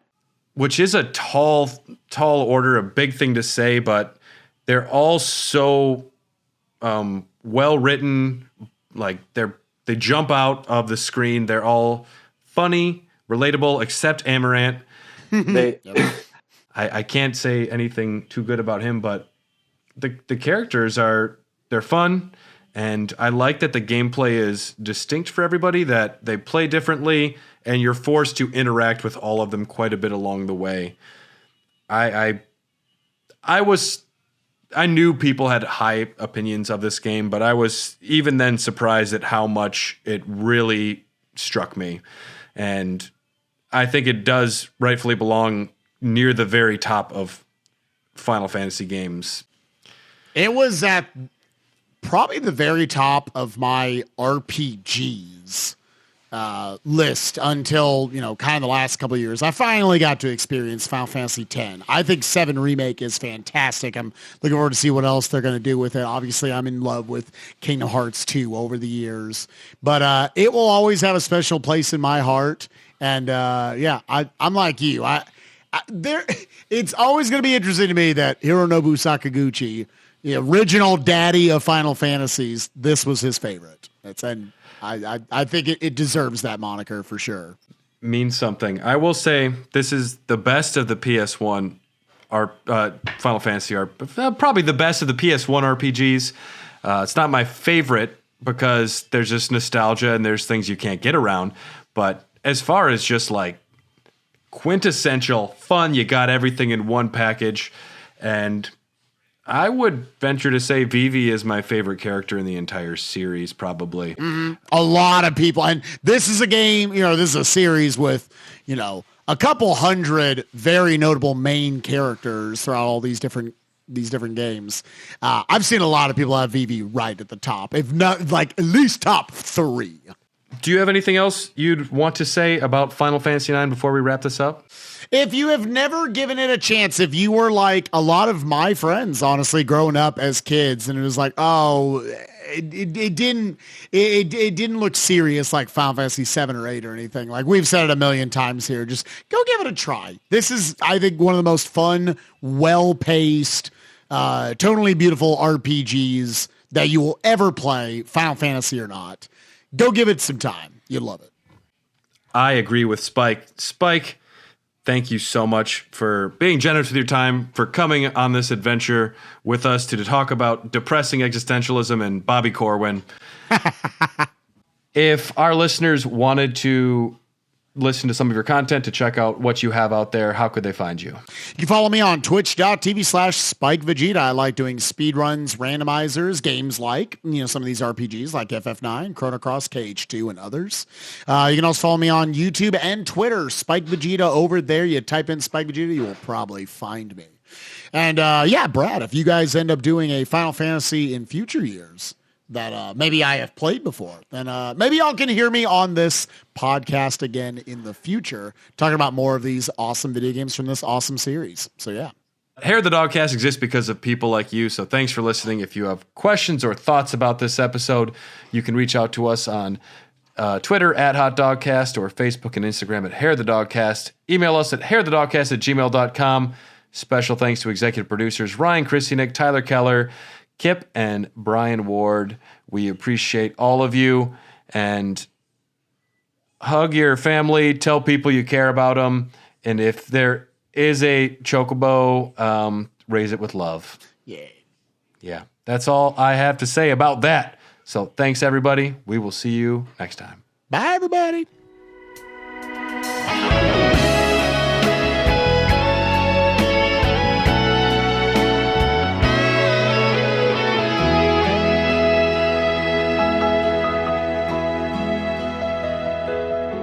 So far and away, see the bird as it flies by, gliding through